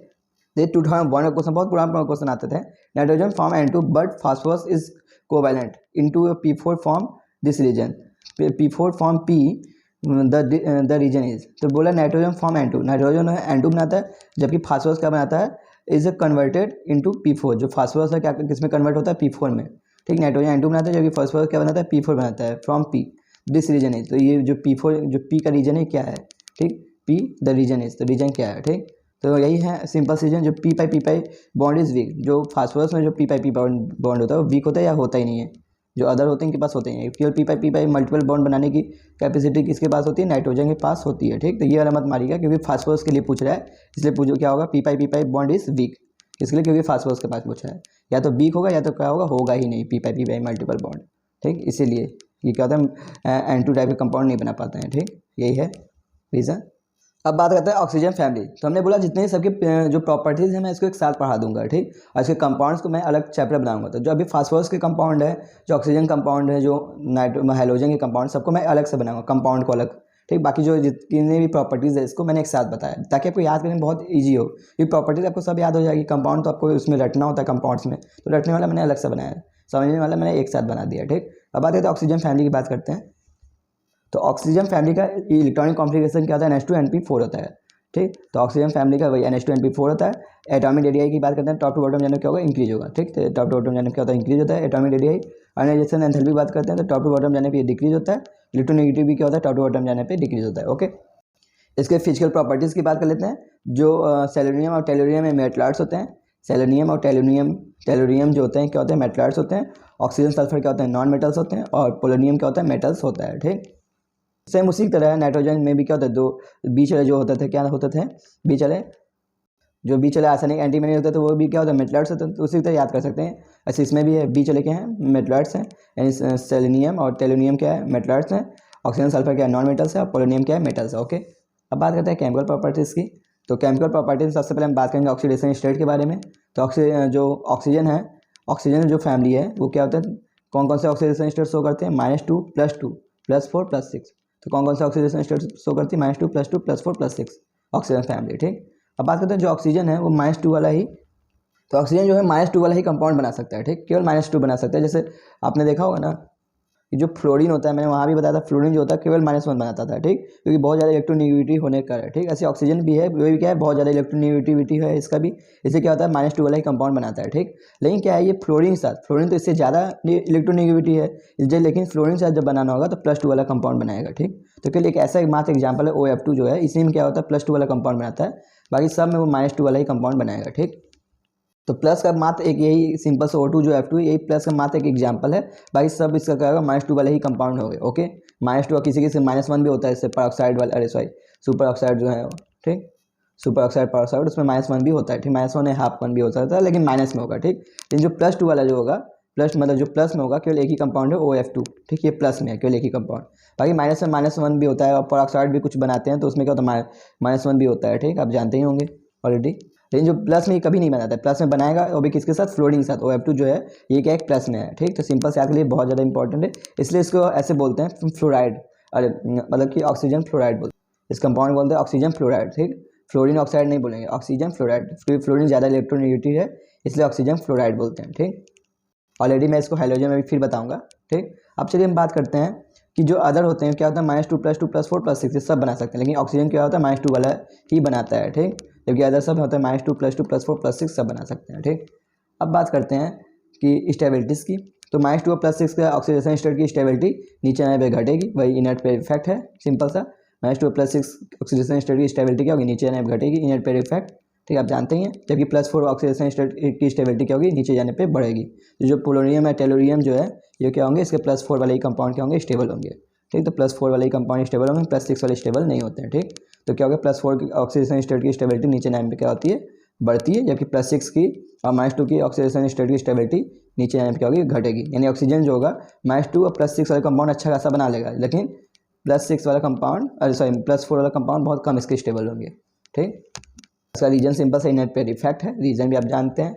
ओके, अब बात करते हैं रिएक्टिविटी टुवर्ड हाइड्रोजन। तो हाइड्रोजन साथ जो ऑक्सीजन फैमिली है क्या रिएक्ट करके क्या बनाते हैं H2E टाइप के कंपाउंड बनाते हैं, यानी जिससे H2O हो गया H2S हो गया, इस टाइप के कंपाउंड बनाते हैं। ठीक, हाइड्रोजन साथ रिएक्शन करके हाइड्राइड बनाते हैं। ठीक, अब बात करते हैं इसमें सभी की, तो इस सब के बारे में ऑलरेडी हम बता चुके हैं आपको। तो एसिडिक स्टैंड क्या होता है, यदि हाइड्राइड है तो हाइड्राइड के लिए एसिडिक स्टैंड क्या होता है इन्वर्सली प्रोपोर्शनल हो जाएगा इलेक्ट्रोनेगेटिविटी के। ठीक, तो हाइड्राइड के लिए क्या हो जाएगा इन्वर्सली प्रोपोर्शनल हो जाएगा इलेक्ट्रोनेगेटिविटी के। ठीक, तो यानी क्या होगा नीचे यानी नीचे ले जो पोलोनियम है ये क्या है कम इलेक्ट्रोनेगेटिव है, इसलिए क्या होगा ये इधर ऐसे ऑर्डर हो जाएगा हमारा। ठीक, जानते हैं। ओके, तो पोलोनियम सबसे कम इसलिए हमारा सबसे अधिक ही हो जाएगा एसिड, पोलोनियम ये सबसे हाईली एसिडिक हो जाएगा पोलोनियम। ओके, तो ऑर्डर हमारा ऐसा हो जाएगा। ठीक, ये नीचे जाने पर क्या होगा बढ़ेगा। ओके, अब बात करते हैं बॉन्ड डिसोसिएशन एनर्जी। तो मैंने जब भी बोला कितने बार बोल चुका हूँ कि किसी भी एनर्जी का टर्म आ जाए नीचे जाने पर क्या होगा घटेगा, कोई भी एनर्जी का टर्म हो नीचे जाने पर क्या होगा घटेगा। तो बॉन्ड डिसोसिएशन एनर्जी भी जो है नीचे जाने पर क्या होगा घटेगा, आग बंद करके लगा सकते हो। ओके, और इसी का जस्ट उल्टा क्या है रिड्यूसिंग पावर। रिड्यूसिंग पावर के ये क्या था नीचे जाने पर घटता है, तो रिड्यूसिंग पावर नीचे जाने पर क्या होगा बढ़ेगा। ठीक, तो इसका जस्ट उल्टा है, ऑलरेडी मैंने बता चुका है। बात करते हैं थर्मल स्टेबिलिटीज़ की। तो जो थर्मल स्टेबिलिटीज़ होती है इसमें क्या होता है हाइड्रोजन बॉन्ड बनाने क्या होता है कि जस्ट मतलब ऊपर वाले जो होते हैं इनका ज़्यादा हो जाता है ऊपर वाले का। ठीक, या नीचे जाने पर क्या होगा घटेगा थर्मल स्टेबिलिटीज़। ठीक, तो हाइड्राइड में क्या होता है ऊपर वाले का ज़्यादा हो जाता है क्योंकि हाइड्रोजन बॉन्ड बनाते हैं। ठीक, और यही सेम ऑर्डर क्या होगा मेल्टिंग पॉइंट और बॉइलिंग पॉइंट का होगा, इसमें कोई एक्सेप्शन नहीं होगा मेल्टिंग पॉइंट। तो जो थर्मल स्टेबिलिटीज़ का ऑर्डर होगा वही क्या होगा मेल्टिंग पॉइंट बॉइलिंग पॉइंट का भी इसमें ऑर्डर होगा। ठीक, जबकि नाइट्रोजन फॉर्मूले में एक्सेप्शन आता था बॉइलिंग पॉइंट पे, जबकि जो होता था जो pH3 होता था उसका सबसे कम होता था, जो फास्फोरस हाइड्राइड होता था उसका सबसे कम होता था, जबकि आपको इसमें कोई दिक्कत नहीं है। ठीक, इसमें क्या होगा जो थर्मल स्टेबिलिटीज़ का ऑर्डर होगा वही क्या होगा मेल्टिंग पॉइंट बॉइलिंग पॉइंट का ऑर्डर होगा। ओके, तो ये सभी हाइड्राइड के जितने भी ट्रेंड्स हैं मैंने एक साथ फिर बता दिया आपको। तो 2019 का क्वेश्चन है आपके नीट का। ठीक, in which is the correct thermal stabilities of H2E। तो थर्मल स्टेबिलिटी का कौन सा करेक्ट ऑर्डर है ये हमसे पूछ रहा है। ठीक, और यहाँ पे कौन है, ऑक्सीजन फैमिली है बोला। तो थर्मल स्टेबिलिटीज क्या होता है, हमेशा किसका अधिक हो जाएगा, ऊपर वाले का अधिक हो जाता है, क्योंकि क्या बना देते हैं ये हाइड्रोजन बॉन्ड बना देते हैं, ठीक। तो ऊपर वाले का अधिक हो जाएगा, H2 का अधिक होगा, फिर H2S होगा, फिर H2SC होगा, फिर H2T होगा, फिर H2 पोलोनियम का होगा, ठीक। तो ये क्या बनाते हैं, हाइड्रोजन बॉन्ड बना देते हैं। तो ऑलरेडी मैंने एकदम आपको कॉन्सेप्ट के साथ बताया ताकि आपको याद हो जाए। तो मैंने एक एक चीज़ को आपको कॉन्सेप्ट बताया, आपको इतनी बार मैंने रिवाइज कर चुका हूँ, अब तो आपको याद हो जाना चाहिए। ओके, अब दूसरा बात करते हैं केमिकल प्रॉपर्टीज़ की, रिएक्टिविटी टुवर्ड ऑक्सीजन। तो ऑक्सीजन के साथ रिएक्शन करके क्या होगा, तो ऑक्सीजन के साथ रिएक्शन करके दो तरह के कंपाउंड बनाते हैं, एक बनाता है EO2 टाइप का कंपाउंड, एक बनाता है EO3 टाइप का कंपाउंड, ठीक। दो ऑक्सीजन के साथ रिएक्शन करके दो तरह के कंपाउंड बनाते हैं, एक बनाता है EO2 टाइप का कंपाउंड, एक EO3 टाइप का कंपाउंड। जो EO2 टाइप का कंपाउंड है कौन कौन से हो सकते हैं, जैसे ये इसको ओजोन बोलते हैं, O3 हो गया, SO2 हो गया, सेलेनियम ऑक्साइड हो गया, टेलोनियम ऑक्साइड हो गया, ओके। अब बात करते हैं EO3 टाइप के कंपाउंड कौन सा हो सकते हैं, तो ऑक्सीजन कभी ऐसा नहीं बना सकता, O4 टाइप का कंपाउंड नहीं बना सकता, ठीक। तो सल्फर ट्राई ऑक्साइड बना सकता है, ठीक, सेलेनियम ट्राई ऑक्साइड बना सकता है, टेलोनियम ट्राई ऑक्साइड बना सकता है, ठीक। O4 ऐसा कोई कंपाउंड नहीं होता है, ओके। अब चलिए बात करते हैं, बहुत इंपॉर्टेंट बात है कि देखिए हम जब उसमें हाइड्राइड में बात करते हैं रिड्यूसिंग कैरेक्टर के बारे में, तो आपने देखा होगा हाइड्राइड में क्या होता है, नीचे जाने पे बढ़ते थे। हाइड्राइड में आपने देखा होगा कि बॉन्ड डिसोसिएशन एनर्जी का उल्टा होता है reducing character, bond dissociation energy का उल्टा होता था रिड्यूसिंग कैरेक्टर, या नीचे जाने पे क्या होता था, बढ़ता था, आपको याद होना चाहिए, ठीक। नीचे जाने पे क्या होता है, बढ़ता है, क्योंकि बॉन्ड डिसोसिएशन एनर्जी क्या होता है, नीचे जाने पर घटता है, ठीक। तो हाइड्राइड में क्या होता था कि नीचे जाने पे क्या होता था, बढ़ता था, नीचे जाने पे क्या होता था, बढ़ता था रिड्यूसिंग कैरेक्टर, ठीक। लेकिन जबकि ऑक्साइड वाले जो होते हैं, जो ऑक्सीजन वाले होते हैं, ऑक्साइड होते हैं, इसमें क्या होता है, क्योंकि हाइड्राइड है, हाइड्रोजन निकलता है, जबकि इसमें क्या ऑक्सीजन निकालना है, ठीक। तो उसका जस्ट उल्टा ट्रेंड हो जाएगा, ठीक, क्योंकि इसमें हाइड्रोजन होता था, ओके। तो बस सिंपल से याद कर लीजिए, रिड्यूसिंग कैरेक्टर क्या होगा, इसमें नीचे जाने मतलब SO2 का अधिक होगा, फिर सेलेनियम ऑक्साइड का होगा, फिर टेलोनियम ऑक्साइड का। तो आपका NCERT में दिया इसलिए मैं आपको लाया हूँ, ठीक। तो इसमें यदि आपको पूछ दे, ऑक्साइड में यदि पूछ दे तो नीचे जाने क्या होगा, ये घटेगा, ठीक, उसका उल्टा होगा, ठीक। तो आपको केवल वही वाला याद करना है, इसका जस्ट उल्टा कर दीजिएगा। आपको हाइड्राइड वाला ही आपको याद रखना है अपने दिमाग में, ठीक है। ऑक्साइड वाला जस्ट उसका उल्टा करके अपने दिमाग में क्लियर कर सकते हैं आप, ओके। तो आप याद कर सकते हैं जो रिड्यूसिंग नेचर है ऑक्साइड के लिए, यदि बात करें ऑक्साइड वाले कंपाउंड की, तो नीचे जाने पर क्या होगी, घटेगी, ओके, नीचे जाने पर ये घटेगी। तो SO2 का सबसे अधिक होगा रिड्यूसिंग नेचर, फिर SO2 O2 का होगा, फिर टेलोनियम ऑक्साइड का होगा, ओके। अब बात करते हैं रिएक्टिविटी टुवर्ड हाइड्रोजन। तो हाइड्रोजन के साथ रिएक्शन की बात करते हैं, जो ऑक्सीजन फैमिली है क्या करते हैं, हाइड्रोजन के साथ रिएक्शन बन करके तीन तरह के कंपाउंड बनाते हैं। एक होता है EX6 टाइप का कंपाउंड, एक होता है EX4 टाइप का कंपाउंड, एक होता है EX2 टाइप का कंपाउंड, ओके। अब बात करते हैं स्टेबिलिटीज़ की बात करते हैं, जो हाइलाइट्स बनाते हैं इसकी स्टेबिलिटीज़ होती है हाइलाइट बनाने की, सबसे अधिक फ्लोरीन की स्टेबिलिटीज़ होती है बनाने की, बहुत अच्छा हाइलाइट्स बनाता है, क्योंकि फ्लोरीन का साइज़ बहुत छोटा है, तो छोटे साइज आराम से लग सकते हैं, ठीक। बस सिंपल से याद कर सकते हैं ऐसे भी, ओके। तो फ्लोरीन का साइज छोटा होता है, इसलिए एनायन जो छोटा है, जो एनायन छोटे होते हैं, एनायन का साइज छोटा होना चाहिए। ऑलरेडी मैंने आयनिक प्रॉपर्टीज आपको ये बताया है, ठीक। तो हैलाइड जो है आयनिक होते हैं, तो मैंने आपको बताया जो हैलाइड जो फ्लोरीन का साइज छोटा होता है, इसलिए क्या होता है अच्छा खासा बना सकता है हैलाइड्स, ठीक। तो मतलब जो फ्लोरीन है इसके हैलाइड की स्टेबिलिटीज होगी, फ्लोरीन की ज़्यादा होगी, फिर क्लोरीन, फिर ब्रोमीन, फिर आयोडीन, ठीक। तो इंपॉर्टेंट है, इसको भी याद कर लीजिए। सभी आपके NCERT की एक एक लाइन को मैंने किया हूँ, अब बुक खोलोगे तो आप देखेंगे NCERT की एक एक लाइन है, वो लाइन के साथ मैंने उसको शॉर्ट करके लाया हूँ, एकदम NCERT की एक लाइन टू लाइन है, ओके। अब बात करते हैं, नोट इंपॉर्टेंट पॉइंट ये है कि इन हेक्सा हैलाइड, जो हेक्सा हैलाइड होते हैं ओनली जो है हेक्सा फ्लोराइड स्टेबल, तो हेक्सा हैलाइड में केवल हेक्सा फ्लोराइड वाला ही स्टेबल है। तो हेक्सा जो हैलाइड जो बनाते हैं, हेक्सा हैलाइड के बहुत कम कंपाउंड मिलते हैं, जो हेक्सा हैलाइड वाले जो होते हैं बहुत कम कंपाउंड मिलेंगे, ठीक। उसमें केवल अभी कौन सा एग्जिस्ट भी करेगा, तो कौन सा करेगा, फ्लोरीन वाला ही एग्जिस्ट करेगा, ठीक। फ्लोरीन कंपाउंड जो होते हैं स्टेबल होते हैं, ठीक। तो एग्जिस्ट भी करेगा तो कौन सा करेगा, फ्लोरीन वाला ही करेगा, okay.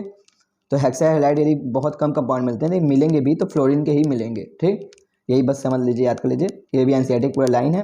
All hexafluoride are gases in nature, तो जितने भी हेक्सा फ्लोराइड है सभी क्या होते हैं, गैस होते हैं, ठीक, ओके। तो ये भी NCERT का लाइन है, तो NCERT लाइन को मैं एकदम शॉर्ट करके लाता हूँ, ओके, ताकि अब बात करते हैं टेट्रा हैलाइड की बात कर लेते हैं। तो टेट्रा हैलाइड्स की बात करते हैं तो फ्लोराइड वाले ही कंपाउंड ज़्यादा मिलते हैं, जो हेक्सा की बात कर लें, हेक्सा फ्लोराइड, हेक्सा हैलाइड की बात कर लें, चाहे hexa fluoride sorry tetra fluoride की बात कर लें, चाहे हेक्सा फ्लोराइड की बात करें, इसमें फ्लोरीन वाले ही कंपाउंड आपको ज़्यादा देखने को मिलेंगे, क्योंकि फ्लोरीन के कंपाउंड ही क्या होते हैं, स्टेबल होते हैं, ठीक। तो चाहे हेक्सा हैलाइड की बात करें, चाहे टेट्रा हैलाइड, चाहे हेक्सा हैलाइड की बात करें, चाहे टेट्रा हैलाइड की बात करें, उसमें फ्लोरीन वाले कंपाउंड आपको देखने को मिलेंगे, ठीक। तो आप बात करें जैसे जो हेक्सा टेट्रा फ्लोराइड है, टेट्रा फ्लोराइड में क्या होंगे कि देखिए OF2 SeF4 sulphur tetrafluoride, selenium tetrafluoride और टेलोनियम टेट्राफ्लोराइड, ठीक। जो ऑक्सीजन होता है इसका जो टेट्राफ्लोराइड एग्जिस्ट नहीं करता है, ठीक। तो ऑक्सीजन का टेट्राफ्लोराइड कभी एग्जिस्ट नहीं करता है, मैंने आपको पहले ही बता चुका हूँ, ठीक, ऑक्सीजन का टेट्राफ्लोराइड एग्जिस्ट नहीं कर सकता। क्यों? क्योंकि ऑक्सीजन पर डी ऑर्बिटल्स नहीं होते हैं। तो मैंने बताया हैलाइड जब भी बनाएगा तो कभी भी ये -2 से ऊपर बना ही नहीं पाएगा हैलाइड्स। ठीक, और मैंने ये भी बोल दिया था कि ऑक्सीजन जो होगा केवल -2 वाला ही कंपाउंड बनाता है। ठीक, एक कंपाउंड और बनाता है OF2 वाला। ठीक, तो इन दोनों के अलावा कोई हैलाइड्स नहीं बनाता है।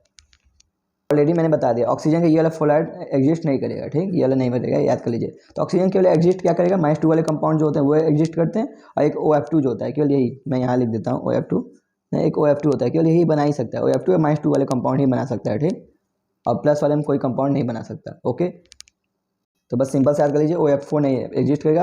आपको जब भी ऑक्सीजन याद करना है -2 OF2 बनाएगा, बस दो ही, -2 वाले कंपाउंड बनाएगा, OF2 वाले बनाएगा। ये प्लस में बनाया तो OF2 बनाएगा एक। ओके, अब देखिए ये भी इंपॉर्टेंट है, except oxygen all element form dichloride and dibromide. तो केवल ऑक्सीजन को छोड़ दें तो सभी क्या करते हैं, डाइक्लोराइड डाइब्रोमाइड बना सकते हैं। ठीक, लेकिन ऑक्सीजन नहीं बना सकता। ऑलरेडी मैंने बता दिया है कि ऑक्सीजन क्या बनाएगा, -2 वाले ही कंपाउंड बनाता है, क्योंकि क्या है हाईली इलेक्ट्रोनेगेटिव होते हैं कलर। तो ये +2 वाला कंपाउंड कहाँ से बना पाएगा ऑक्सीजन? तो ये क्या है +2 में है। देखिए ये जो सेलेनियम है +2 में, आप यहाँ से देख सकते हैं, ये भी क्या है +2 में, ये भी क्या है +2 में। तो +2 वाले कंपाउंड कहाँ से बना पाएगा वो? ठीक, तो ऑक्सीजन क्या है हाईली इलेक्ट्रोनेगेटिव होने के कारण क्या होगा, -2 वाला ही कंपाउंड बनाता है। ठीक, ये क्या है प्लस वाले हैं। ठीक, यहाँ पे क्या है प्लस वाले, तो प्लस वाला कंपाउंड बना ही नहीं पाएगा वो। ओके, बनाएगा भी तो केवल एक कंपाउंड बनाता है OF2 वाला। ठीक, बहुत इंपॉर्टेंट है, ऑक्सीजन का ये कंपाउंड बना नहीं सकता है, लेकिन सल्फर सेलेनियम और ये सब बना सकते हैं, टेलुरियम। ओके, अब बात करते हैं, बहुत इंपॉर्टेंट ये भी है, देखिए मोनोहाइड्राइड्स की बात करते हैं। ऑक्साइड में बहुत ज़्यादा दिया है आपके, तो मैंने एक एनसीईआरटी लाइन को क्लियर किया है, क्योंकि आप लोग पढ़ते नहीं हैं एनसीईआरटी को, कोई भी क्वेश्चन आ जाएगा तो मिस कर दे सकते हैं, इसलिए मैंने एनसीईआरटी की एक लाइन को मैंने क्लियर किया है। ओके, चाहे आपको मुश्किल लगे चाहे, लेकिन आपको इंपॉर्टेंट है, आपको याद करना होगा। अब बात करते हैं मोनोहाइड्राइड्स की बात करते हैं। तो जो मोनोहाइड्राइड्स होते हैं, मोनोहाइड्राइड्स कैसे किसको कहेंगे, जैसे H2F2 कहेंगे, H2F2। ठीक, यहाँ भी 2 यहाँ भी हो जाएगा, यहाँ भी 2 हो जाएगा। ठीक, यहाँ पे जो सल्फर होगा +1 में होगा। ठीक, यहाँ पे देख सकते हैं +1 में, इसलिए इसको मोनोहाइड्राइड्स बोलते हैं। ठीक, +1 वाले में बनाएगा कंपाउंड, इसलिए इसको बोलते हैं मोनोहाइड्राइड्स। ओके, यहाँ पे इसका जो ऑक्सीडेशन नंबर है क्या है +1 में, इसलिए इसको बोलते हैं मोनोहाइड्राइड्स। जो H2F2 हो गया, H2Cl2 हो गया, H2Br2 हो गया, ये सब क्या है मोनोहाइड्राइड्स हैं। ठीक, क्योंकि यहाँ पे भी 2 आ गया, इसलिए क्या है +1 ऑक्सीडेशन स्टेट होने का इसको मोनोहाइड्राइड्स बोलते हैं। ठीक, जो मोनोहाइड्राइड्स होते हैं कैसे होते हैं, डायमंड में नेचर में कैसे होता है डायमंड, तो हमेशा डायमंड फॉर्म कर लेते हैं, क्योंकि सिंगल एग्जिस्ट करेंगे नहीं, इसलिए वो क्या कर लेते हैं डायमंड बना के एग्जिस्ट करते हैं। ठीक, तो मोनोहाइड्राइड्स भी आपको देखने में मिलेगा। मोनोहाइड्राइड्स जो होते हैं कैसे होते हैं, डायमंड इन नेचर के होते हैं। इंपॉर्टेंट है ये भी, मोनोहाइड्राइड्स आपको सब एनसीईआरटी का लाइन है, जो ये भी क्या है मोनोहाइड्राइड जो होते हैं डायमंड इन नेचर का होता है, तो ये सब आपको एनसीईआरटी लाइन को मिस नहीं करना है। ठीक, this diamond highlights undergo disproportion reaction. तो जो ये होते हैं, जो डायमंड हाइलाइट्स होते हैं, यानी जो मोनोहाइड्राइड्स होते हैं, क्या करते हैं डिसप्रपोर्शन रिएक्शन शो करते हैं। ऐसा क्यों? क्योंकि ये क्या है +1 वाला ऑक्सीडेशन स्टेट शो कर रहा है। आपको पता होगा ये +1 में ये है, सेलेनियम +1 में है, तो किसमें टूटेगा, अपने से ज़्यादा अपने से कम में टूटेगा। ये क्या है बीच वाला हो गया, तो सेलेनियम जो मोनोहाइड्राइड है क्या हो गया, बीच वाला हो गया। ठीक, तो इसलिए क्या करेगा डिसप्रपोर्शन रिएक्शन शो कर देगा। ठीक, तो क्या हो गया बीच वाला हो गया। ठीक, अब देखिए +1 में तो किस में जाएगा, अपने से किस में जाएगा, +4 में जाएगा। ठीक, या किस में जाएगा, 0 में जाएगा। ओके, तो अपने से ज़्यादा में जाएगा, अपने से कम में जाएगा। ठीक, तो सेलेनियम क्या +1 में, तो अपने से ज़्यादा में जाएगा, +4 में जाएगा, और किस में जाएगा 0 में जाएगा। ओके, ये भी इंपॉर्टेंट है, आपको याद करना। Okay, disproportional reaction. तो जो एक बार फिर देख लीजिए, मोनोहाइड्राइड जो होते हैं डायमंड नेचर के होते हैं, ऐसा होते हैं डायमंड बना लेते हैं। ठीक, और मोनोहाइड्राइड्स जो होते हैं क्या ऑक्सीडेशन नंबर के यहाँ पे देख सकते हैं क्या होता है +1 होता है, और ये क्या होंगे डिसप्रोपोर्शनल रिएक्शन शो करते हैं। ओके, तो अभी तक आपने कुछ याद किया चाहे नहीं याद किया, लेकिन ये इंपॉर्टेंट इसको याद कर लीजिए। ओके, अब अगला बात करते हैं हैलोजन फैमिली। तो हैलोजन फैमिली में भी वो सब प्रॉपर्टीज सेम है भाई। आयनिक रेडियाई जो है तो टॉप टू बॉटम जाने पे क्या होगा, बढ़ेगा। Ionization enthalpy, electron gain enthalpy, और और आयनाइजेशन एंथैल्पी नीचे नहीं घटेगा। तो ये सब प्रॉपर्टीज सेम है, इसके बारे में हम बात नहीं करेंगे। ओके, अब बात करते हैं हैलोजन फैमिली में। सबसे पहले हम बात करेंगे फिजिकल प्रॉपर्टीज़ के बारे में बात करते हैं। तो फिजिकल प्रॉपर्टीज़ क्या है, ये सभी क्या होते हैं नॉन मेटल्स होते हैं। तो ऑलरेडी मैंने बता दिया था, ये सभी क्या होते हैं नॉन मेटल्स होते हैं। ठीक, जो फ्लोरीन और क्लोरीन क्या होते हैं गैसेस फॉर्म में होंगे, क्योंकि ब्रोमीन क्या होता है लिक्विड बनाता है, और आयोडीन क्या होता है सॉलिड, क्योंकि आपके नमक में भी आयोडीन होता है। ठीक, इसलिए क्या होता है सॉलिड होता है। ठीक, आयोडीन सॉलिड है, ब्रोमीन लिक्विड बनाता है, जबकि ये फ्लोरीन और क्लोरीन क्या होते हैं गैसेस होते हैं। और ये सभी इसके जितने भी होते हैं नॉन मेटल्स होते हैं। ठीक, अब बात करते हैं मेल्टिंग पॉइंट या बॉइलिंग पॉइंट। तो जो ये हाईलाइट होते हैं, इनके टॉप टू बॉटम जाने पे क्या होगा मेल्टिंग पॉइंट बढ़ेगा, क्योंकि इनका क्या है एटॉमिक वेट बढ़ रहा है। ठीक, तो अगर हाइड्राइड जो होते हैं उसी में क्या होता है हाइड्रोजन बॉन्ड बना लेते थे हाइड्राइड्स में, इसलिए क्या होता था कि हमेशा हाइड्राइड्स में उल्टा हो जाता था। ठीक है, थर्मोस्टेबिलिटीज की ऑर्डर उल्टी हो जाती थी। लेकिन इसमें भी बात करें मेल्टिंग पॉइंट बॉइलिंग पॉइंट की ऑर्डर क्या होगा, नीचे जाने पर क्या होगा बढ़ेगा ही। ठीक, क्योंकि क्या है वेट एटॉमिक वेट बढ़ रहा है। ठीक, जबकि हाइड्राइड वाले केस में क्यों उल्टा होता था, क्योंकि वहाँ पे क्या होता था हाइड्रोजन बॉन्ड आ जाता था हाइड्राइड्स वाले में। ठीक, ऑलरेडी मैंने सभी क्लियर किया है, जबकि इसका ऑर्डर जबकि क्लियर भी कहीं कहीं नहीं होता है। ठीक, ऑर्डर भी मतलब कहीं चेंजिंग आती है, तो ये हम मेल्टिंग पॉइंट बॉइलिंग पॉइंट को हम क्लियर नहीं कर सकते हैं कहीं कहीं। ओके, अब देखिए ये बहुत इंपॉर्टेंट है, जो ऑल हाइड्रोजन जितने भी हाइड्रोजन होते हैं कलर्स होते हैं, ठीक। तो ऑल हाइड्रोजन जो होते हैं कलर्स शो करते हैं, जैसे कि मैंने उसमें ही बताया था आपको, जो एस ब्लॉक होते हैं, एस ब्लॉक वाले भी जो होते हैं क्या होते हैं, कलर शो करते हैं, फेम कलर देते हैं, फ्लेम के साथ क्या होता है, कलर देते हैं। ऐसे ये भी क्या होता है, कलर शो करते हैं, वो कलर्ड होते हैं ये, ठीक। ऐसा क्यों होता है, क्योंकि क्या होता है, देखिए एस ब्लॉक में भी क्या होता है, लास्ट इलेक्ट्रॉन होता है, इलेक्ट्रॉन आराम से एग्जिस्ट करके आराम से हायर ऑक्सीजन मतलब कि हायर ऑर्बिटल से चले, चाहे इसकी बात करें उसमें क्या होता है, एक इलेक्ट्रॉन आराम से निकाल के क्या कर सकते थे, अपने से ज़्यादा हायर लेवल एनर्जी वाले में चले जाते थे। इससे क्या होता था, अच्छे खासे मतलब विजुअल लाइट को एब्जॉर्ब करके लाइट को इमिट करते थे। एक बार फिर से मैं बोल रहा हूँ, मैं बोलते बोलते गला दुखने लगा इसीलिए।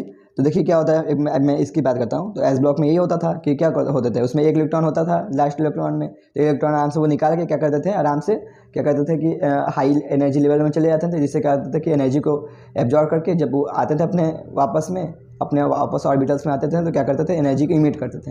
यही होता था रीजन, ठीक। तो बस यही रीजन इसका भी, इसमें क्या करते हैं, एक इलेक्ट्रॉन वो ले लेते हैं और लेने के बाद हाई एनर्जी लेवल में चले जाते हैं ये भी, और जब हाई एनर्जी लेवल में चले जाएंगे वहाँ से विजुअल लाइट को एब्जॉर्ब करके जब वो वापस अपने एनर्जी लेवल में आएंगे तो क्या करेंगे, एनर्जी को मतलब जो लाइट को इमिट करेंगे, तो इसलिए उनको कलर दिखाई देता है। तो बस यही रीजन है सेम, ठीक। ना समझ आए बस सिंपल से याद कर लीजिए, due to absorption of radiation in visual region, ठीक। तो ये क्या करते हैं, एब्जॉर्प्शन कर लेते हैं विजुअल रीजन को, which result in एक्जिशन of outer electron, क्योंकि क्या करते हैं, किसके कारण, अपने एक इलेक्ट्रॉन को एक्साइट करके, ठीक, अपने इलेक्ट्रॉन मतलब लेके एक्साइट हो जाते हैं, ठीक। And to high energy level, और कहाँ चले जाते हैं, हाई एनर्जी लेवल में चले जाते हैं। इसलिए क्या होता है, ये कलर शो करते हैं, बस सिंपल से याद कर लीजिए।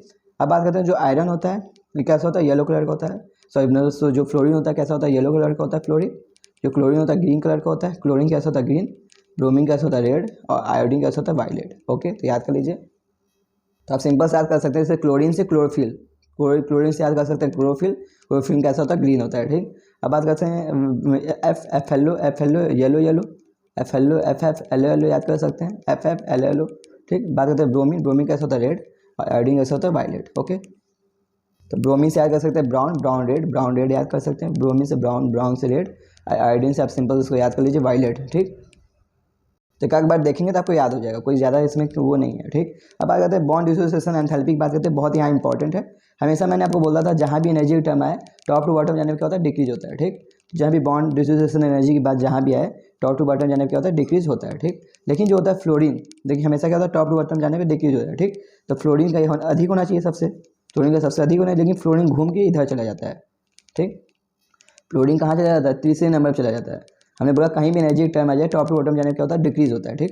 लेकिन फ्लोरीन क्या होगा, घूम के नीचे चला जाता है, तीसरे नंबर पर चला जाता है।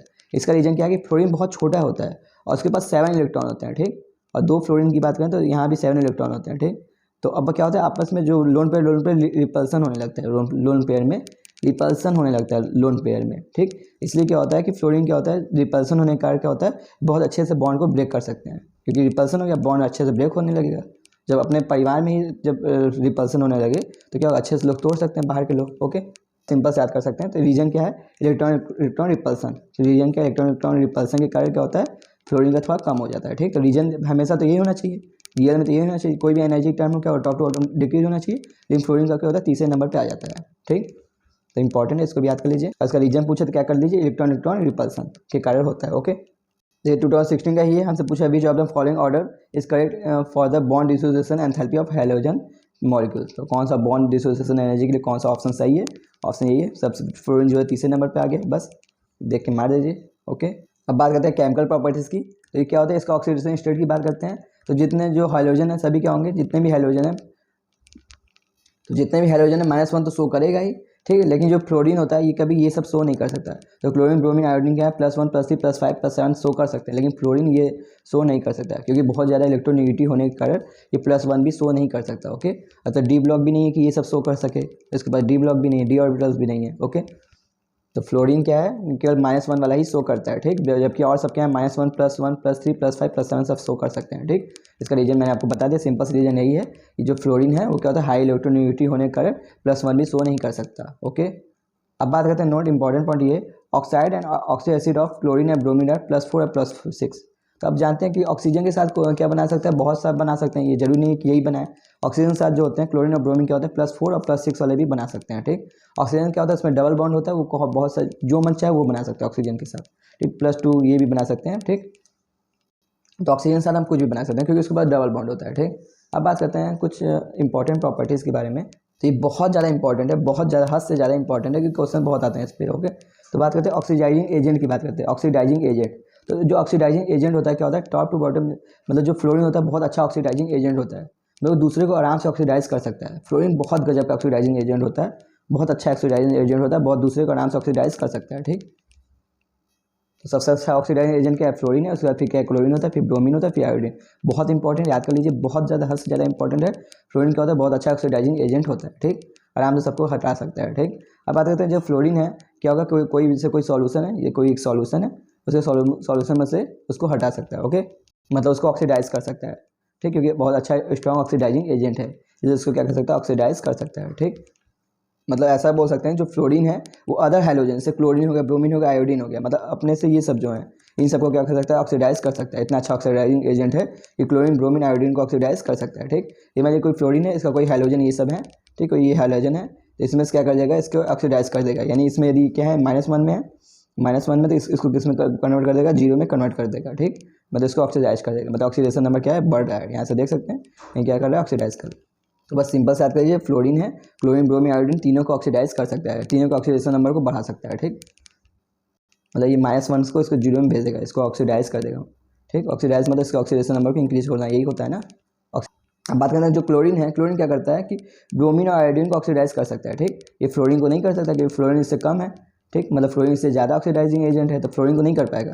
इसको क्लोरीन किसको कर सकता है, ब्रोमीन और आयोडीन को ऑक्सीडाइज कर सकता है, ठीक। तो क्लोरीन किसको कर सकता है, ब्रोमीन और आयोडीन को, ब्रोमीन को भी कर सकता है, ठीक, और आयोडीन को। तो यहाँ पे जो है एक्स क्या हो सकता है, ब्रोमीन और आयोडीन हो सकता है, ठीक। यहाँ -1 में इसको किसमें कर दिया, 0 में कर दिया, ओके।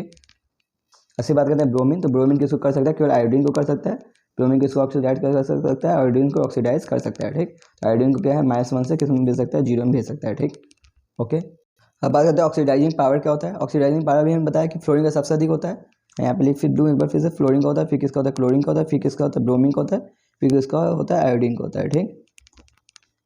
यानी हम बोल सकते हैं जो ऑक्सीडाइजिंग पावर है टॉप टू बॉटम जाने पर क्या होता है, डिक्रीज होता है, ठीक। ऑक्सीडाइजिंग पावर क्या है, टॉप टू बॉटम जाने पर क्या होता है, डिक्रीज होता है, due to standard electrode potential. तो इसका रीजन क्या है, स्टैंडर्ड इलेक्ट्रोड पोटेंशियल। तो जो ऑक्सीडाइजिंग पावर क्या है, किसके प्रपोर्शनल होता है, ऑक्सीडाइजिंग पावर जो होता है प्रपोर्शनल होता है इलेक्ट्रोड पोटेंशियल के, ओके। तो अब ये जानते भी होंगे, ऑलरेडी मैं बताया एस ब्लॉक वाले चैप्टर में भी, ठीक। तो ऑक्सीडाइजिंग पावर क्या है, प्रपोर्शनल होगा इलेक्ट्रोड पोटेंशियल के, जबकि रिडक्शन पावर क्या होता है, इन्वर्सली प्रपोर्शनल होता है इलेक्ट्रोड पोटेंशियल के, ओके। तो ये चीज़ मैंने बताया, ठीक। अब बात करते हैं स्टैंडर्ड इलेक्ट्रोड पोटेंशियल, यहाँ पे किस पे डिपेंड करता है। यहाँ जो स्टैंडर्ड इलेक्ट्रॉन पोटेंशियल है किस पे डिपेंड करेगा, पहला चीज़ की बॉन्ड डिसोसिएशन एनर्जी भी डिपेंड करता है, इलेक्ट्रॉन गेन एंथैल्पी डिपेंड करता है, हाइड्रेशन एंथैल्पी पे डिपेंड करता है, ओके। एक बार फिर देख लीजिए, जो स्टैंडर्ड इलेक्ट्रोड पोटेंशियल है किस पे डिपेंड करता है, किस पे डिपेंड करेगा, एक बॉन्ड डिसोसिएशन एनर्जी भी डिपेंड करता है, ठीक, और दूसरा करता है इलेक्ट्रॉन गेन एंथैल्पी पे, और तीसरा करता है हाइड्रेशन एंथैल्पी पे। ये तीनों पे डिपेंड करता है, ठीक। ये मतलब कोई X2 है, X2 क्या होगा, उसका बॉन्ड कितना टूटता है पहले, तो एक्स में, तो क्या है, बॉन्ड डिसोसिएशन एनर्जी हो गया। तो किस पे पहले डिपेंड करता है, बॉन्ड डिसोसिएशन एनर्जी डिपेंड करता है, जो स्टैंडर्ड इलेक्ट्रॉन पोटेंशियल है। दूसरा किस पे डिपेंड करता है कि इसके इलेक्ट्रॉन गेन एंथैल्पी, यानी जो एक्स है से एक इलेक्ट्रॉन दे दें एक्स को, तो क्या होगा, एक्स नेगेटिव चला जाएगा। तो किस पे, दूसरा किस पे डिपेंड करेगा, इलेक्ट्रॉन गेन एंथैल्पी डिपेंड करेगा। फिर तीसरा बात करें तो तीसरा किस पे डिपेंड करेगा, हाइड्रेशन एंथैल्पी पे, ठीक। तो इसका हाइड्राइड बना दें, ठीक।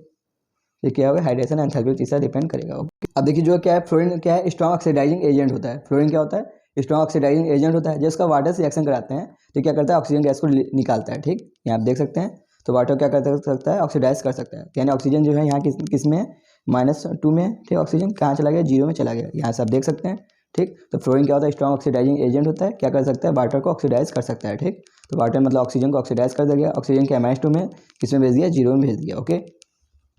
और साथ ही साथ अपने क्या बना लेगा, HF, और मतलब HF बना लेगा, ठीक। यहाँ से आप देख सकते हैं HF बना लेगा, ओके, मतलब हाइड्रोजन फ्लोराइड बना लेगा, ठीक। तो ये अलग अलग करके दिखाया जा रहा है क्योंकि आपको समझ में आया रिएक्शन है, ओके। तो जो है बस सिंपल से याद करिए, जो फ्लोरीन है क्या कर, स्ट्रॉन्ग ऑक्सीडाइजिंग एजेंट है। ऑक्सीजन क्या कर देगा, ऑक्सीडाइज, मतलब कि वाटर क्या कर देगा, ऑक्सीडाइज कर देगा, मतलब क्या होगा, इसमें से ऑक्सीजन गैस को निकाल देगा, ओके। तो यहाँ पे ऑक्सीजन के -2 में है, ठीक। इसको किस में भेज दिया, 0 में भेज दिया, ओके। तो देखिए यहाँ पे आप देख सकते हैं क्या बना है, HF बना है और क्या बना है, ऑक्सीजन गैस बना है। सीधे सीधे आप देख सकते हैं, ठीक। जो है फ्लोरीन क्या बना है, HF और ऑक्सीजन गैस बना है। लेकिन देखिए जो क्लोरीन और ब्रोमीन है ये क्या करते हैं, डिसप्रोपोर्शनल रिएक्शन शो करते हैं। तो देखिए जो क्लोरीन और ब्रोमीन है क्या करते हैं, जब वाटर से रिएक्शन करते हैं तो डिसप्रोपोर्शनल रिएक्शन शो करते हैं, यानी HX भी बनाते हैं, साथ ही साथ HOX भी बनाते हैं, यानी +1 वाला भी बनाते हैं और -1 वाला भी बनाते हैं, ठीक।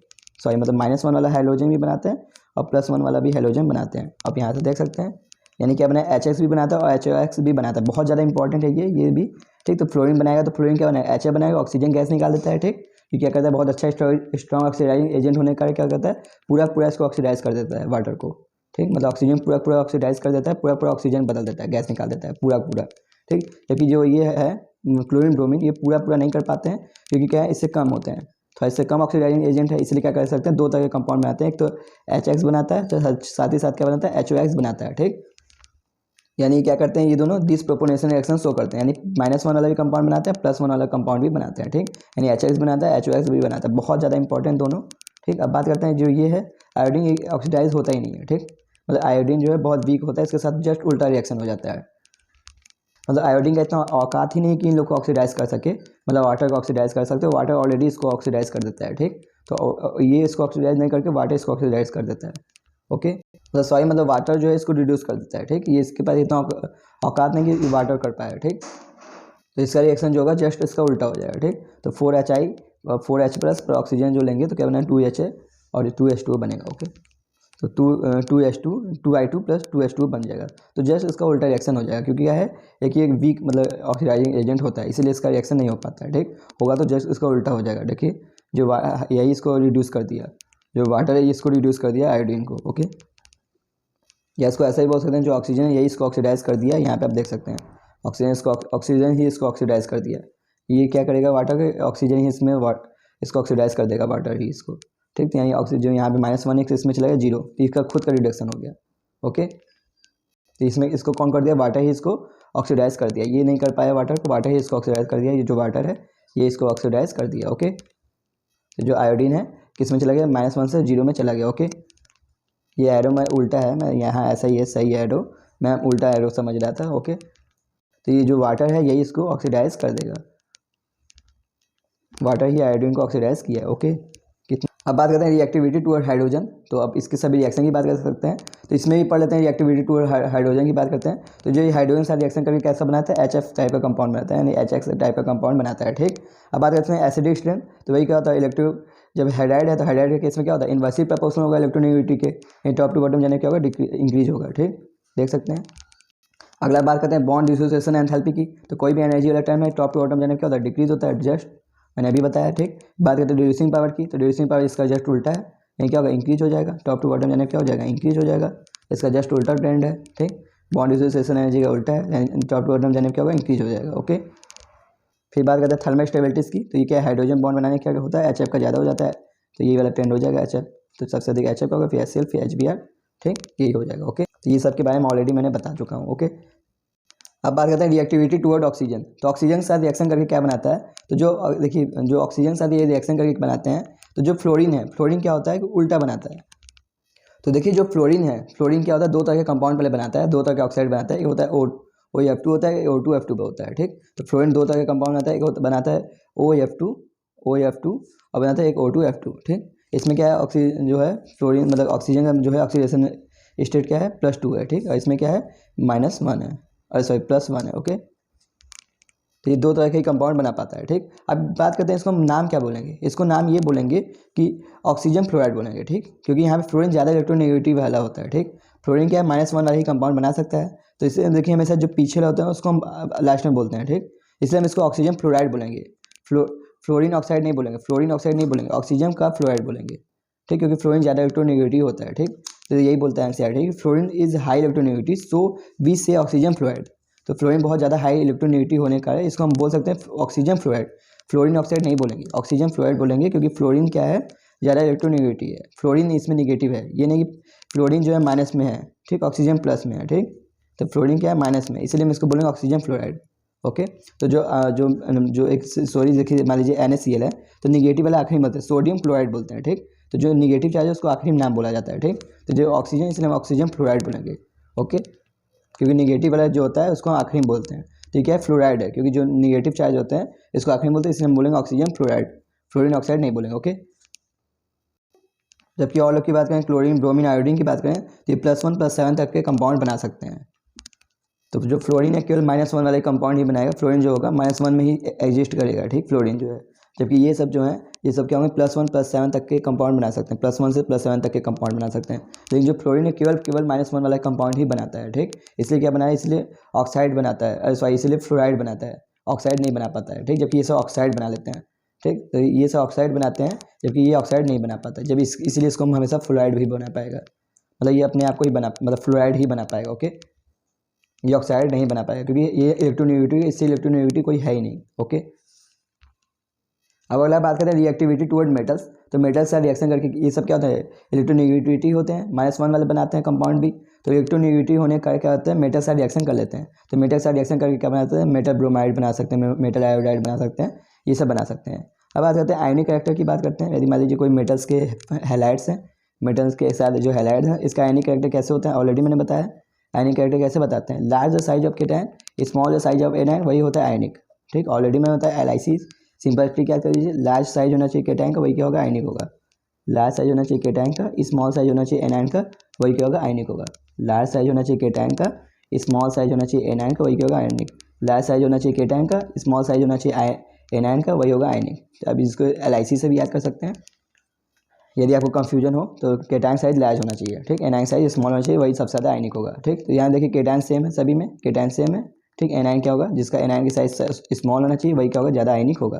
तो जो फ्लोरीन होगा ये ज़्यादा आयनिक होगा, फ्लोरीन के जो हैलाइड्स होंगे, मतलब जो होंगे फ्लोरीन के कंपाउंड्स होंगे वो ज़्यादा आयनिक होंगे। ओके, अब बात करते हैं रिएक्टिविटी टुवर्ड अदर हैलोजन। तो अदर हैलोजन के साथ भी ये रिएक्शन कंपाउंड बनाते हैं, जैसे HX3, HX5, HX7 टाइप के कंपाउंड बनाते हैं। ठीक, लेकिन यहाँ पे इंपॉर्टेंट ये जो एग्डेक्स है, जो एग्डेक्स हम यहाँ पे दिखा रहे हैं, ये क्या होना चाहिए, स्मॉल साइज होना चाहिए। जैसे मान लीजिए आपको क्लोरीन, जैसे ये लिखना है IF7 लगा सकते हैं, यानी F जो होना चाहिए, एग्डेक्स होना चाहिए, वो क्या होना चाहिए, स्मॉल टाइप का होना चाहिए। ठीक, तो ये जो हैलोजन जो बनाएंगे, हैलोजन अपने हैलोजन के साथ बना सकते हैं, अदर हैलोजन के साथ वो कैसे बना सकते हैं, HX टाइप के, HX3 टाइप के, HX5 टाइप के, HX7 टाइप के बना सकते हैं। ठीक, लेकिन यहाँ पे जो एक्स होना चाहिए, क्या होना चाहिए, स्मॉल टाइप का हैलोजन होना चाहिए। जो एक्स कैसा होना चाहिए, स्मॉल साइज का हैलोजन होना चाहिए। ओके, अब बात करते हैं नोबल गैस फैमिली। ठीक, नोबल गैस कौन कौन से, helium, neon, argon, krypton, xenon, radon, ये 6 तरह के हैं नोबल गैस। ठीक, 7 तरह के।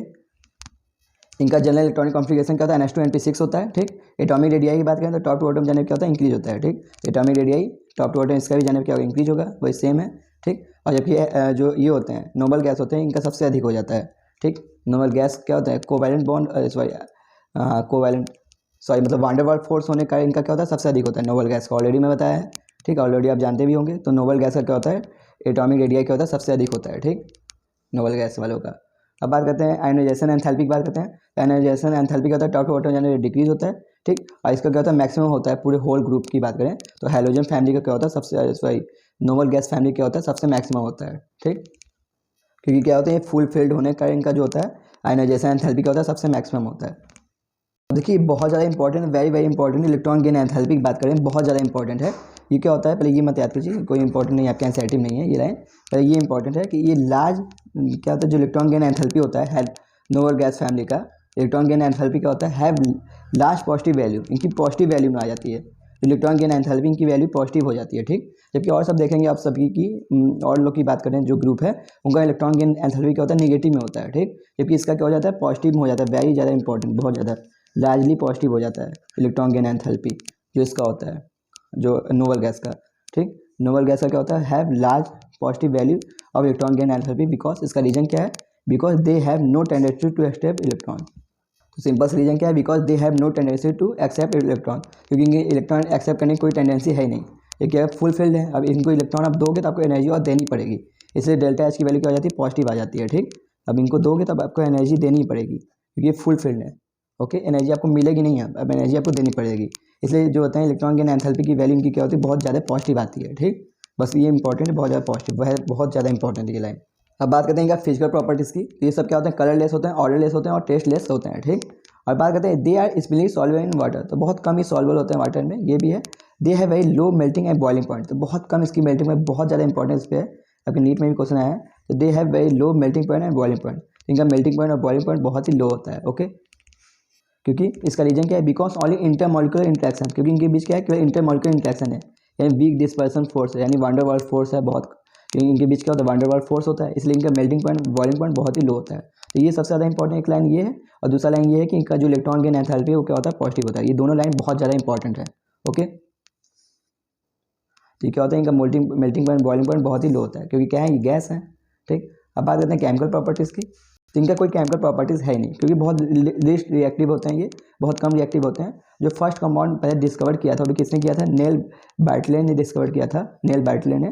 ठीक, इन्होंने एक्चुअली खोज किसका करे थे, प्लेटिनम का। ये इन्होंने मतलब ये किया, प्लेटिनम फ्लोराइड का जो ऑक्सीजन प्लेटिनम फ्लोराइड का जो ये कॉम्प्लेक्स है, इन्होंने इसको खोजा, ये रेड कलर का होता है, ये खोजा। ठीक, तो इन्होंने ये देखा जो प्लेटिनम है, सॉरी जो ऑक्सीजन है, इसका जो इलेक्ट्रॉन गेन जो सॉरी आयोनाइजेशन एंथैल्पी है वो किसके इक्वल होता है, जेनेनियम के, जिनॉन के इक्वल होता है। ठीक, तो जो ऑक्सीजन होता है इसका इलेक्ट्रॉन गेन एंथैल्पी किसके इक्वल होता है, जिनॉन के इक्वल होता है। इसलिए इन्होंने सेम ये वाला भी कंपाउंड बना लिया इसी के चलते। तो ये फर्स्ट कंपाउंड है जिसको इन्होंने खोज किया था, जिनॉन प्लेटिनम फ्लोराइड का ये वाला कॉम्प्लेक्स, इसी को इन्होंने सबसे पहले ये डिस्कवर किया गया था। ओके, तो यही है, ही रियलाइज दैट, इन्होंने क्या रियलाइज किया, पहले इन्होंने ये कंपाउंड बनाया O2PtF6 वाला कंपाउंड बनाया। तो इन्होंने ये रियलाइज किया, he realise that the first ionisation enthalpy of oxygen is similar to xenon. इन्होंने देखा जो फर्स्ट आयोनाइजेशन एंथैल्पी है ऑक्सीजन का वो सिमिलर है जिनॉन के, इसलिए इन्होंने क्या किया, सक्सेसफुल प्रिपेयर्ड कर लिया क्या, जिनॉन प्लेटिनम फ्लोराइड वाला कॉम्प्लेक्स इन्होंने बना लिया है। ठीक, अब देखिए क्या है, क्रिप्टॉन फ्लोराइड और रेडॉन फ्लोराइड के भी कुछ मतलब मिलते हैं, रेडियो आइसोटॉप से भी खोजा गया है। तो आपके जिनॉन के कंपाउंड आपको देखने को मिलेंगे, और क्रिप्टॉन के फ्लोराइड और रेडॉन के फ्लोराइड, मतलब ये इसको भी खोजा गया। ठीक, क्रिप्टॉन के फ्लोराइड और रेडॉन के फ्लोराइड को भी खोजा गया। ठीक है, यही सब कुछ मतलब केवल 3 तरह के मिलते हैं कंपाउंड, एक तो आपके जिनॉन के मिलेंगे, एक क्रिप्टॉन के मिलेंगे, रेडॉन के कंपाउंड मिलेंगे। ठीक, आपको कैसे इसका डिस्कवर्ड नहीं है, ना तो हीलियम का, ना तो नियॉन का, नहीं आर्गन का, ये तीनों का अभी तक कंपाउंड कोई भी डिस्कवर्ड है ही नहीं। ठीक, तो इन तीनों का भी कोई कंपाउंड नहीं है। ठीक, केवल किसका है, जिनॉन का है, ठीक, जिनॉन का है, जिनॉन का है, क्रिप्टॉन का और रेडॉन का है। ओके, तो ये नीट का एक क्वेश्चन 2021 क्वेश्चन है, क्या है, noble gas are named because it of their inertness. तो नोबल गैस को हम क्या बोलते हैं, इनर्टनेस बोलते हैं टूअर्ड रिएक्टिविटी, क्योंकि मतलब कि ये मतलब इसकी रिएक्टिविटी क्या होती है, इनर्ट होती है, हम इसको बोलते हैं। ठीक, आइडेंटिफाई द इनकरेक्ट स्टेटमेंट, तो कौन कौन सा इनकरेक्ट स्टेटमेंट है ये हमको बताना है। ठीक, पहला क्या बोला है, noble gas are sparingly soluble in water, सही बात है, स्प्रिंगली सॉल्युबल होता है, सही है। ठीक, noble guys have high melting and boiling point, ये गलत है, मेल्टिंग पॉइंट बॉइलिंग पॉइंट क्या होता है, लो होता है। ठीक, ये आपका आंसर है, इनकरेक्ट हमसे पूछा है, तो कौन सा होगा, मेल्टिंग पॉइंट बॉइलिंग पॉइंट क्या होता है, लो होता है। ठीक, तो ये आपका ऑप्शन हो गया। बात है noble gas has week dispersion force, सही बात है, इनके पास क्या होता है, वीक डिस्पर्सन फोर्स होता है इनके बीच। ठीक, ऑलरेडी भी बताया मैंने। Noble gas has large positive value of electron gain enthalpy, सही बात है, इलेक्ट्रॉन गेन एंथैल्पी क्या होती है, लार्ज होती है। ठीक, यानी हमारा यहाँ पे हमारा ऑप्शन कौन सा होगा, बी, नोबल गैस। यहाँ पे बोल क्या है, high melting point boiling point, जबकि इनकी मेल्टिंग पॉइंट बॉइलिंग पॉइंट क्या होती है, बहुत लो होती है, क्योंकि क्या होता है, बिग डिस्पर्सन फोर्स होता है। ठीक, रीजन मैंने बताया था। तो इधर ही मैं ये लेक्चर खत्म करता हूँ। Thank you so much guys for watching this video.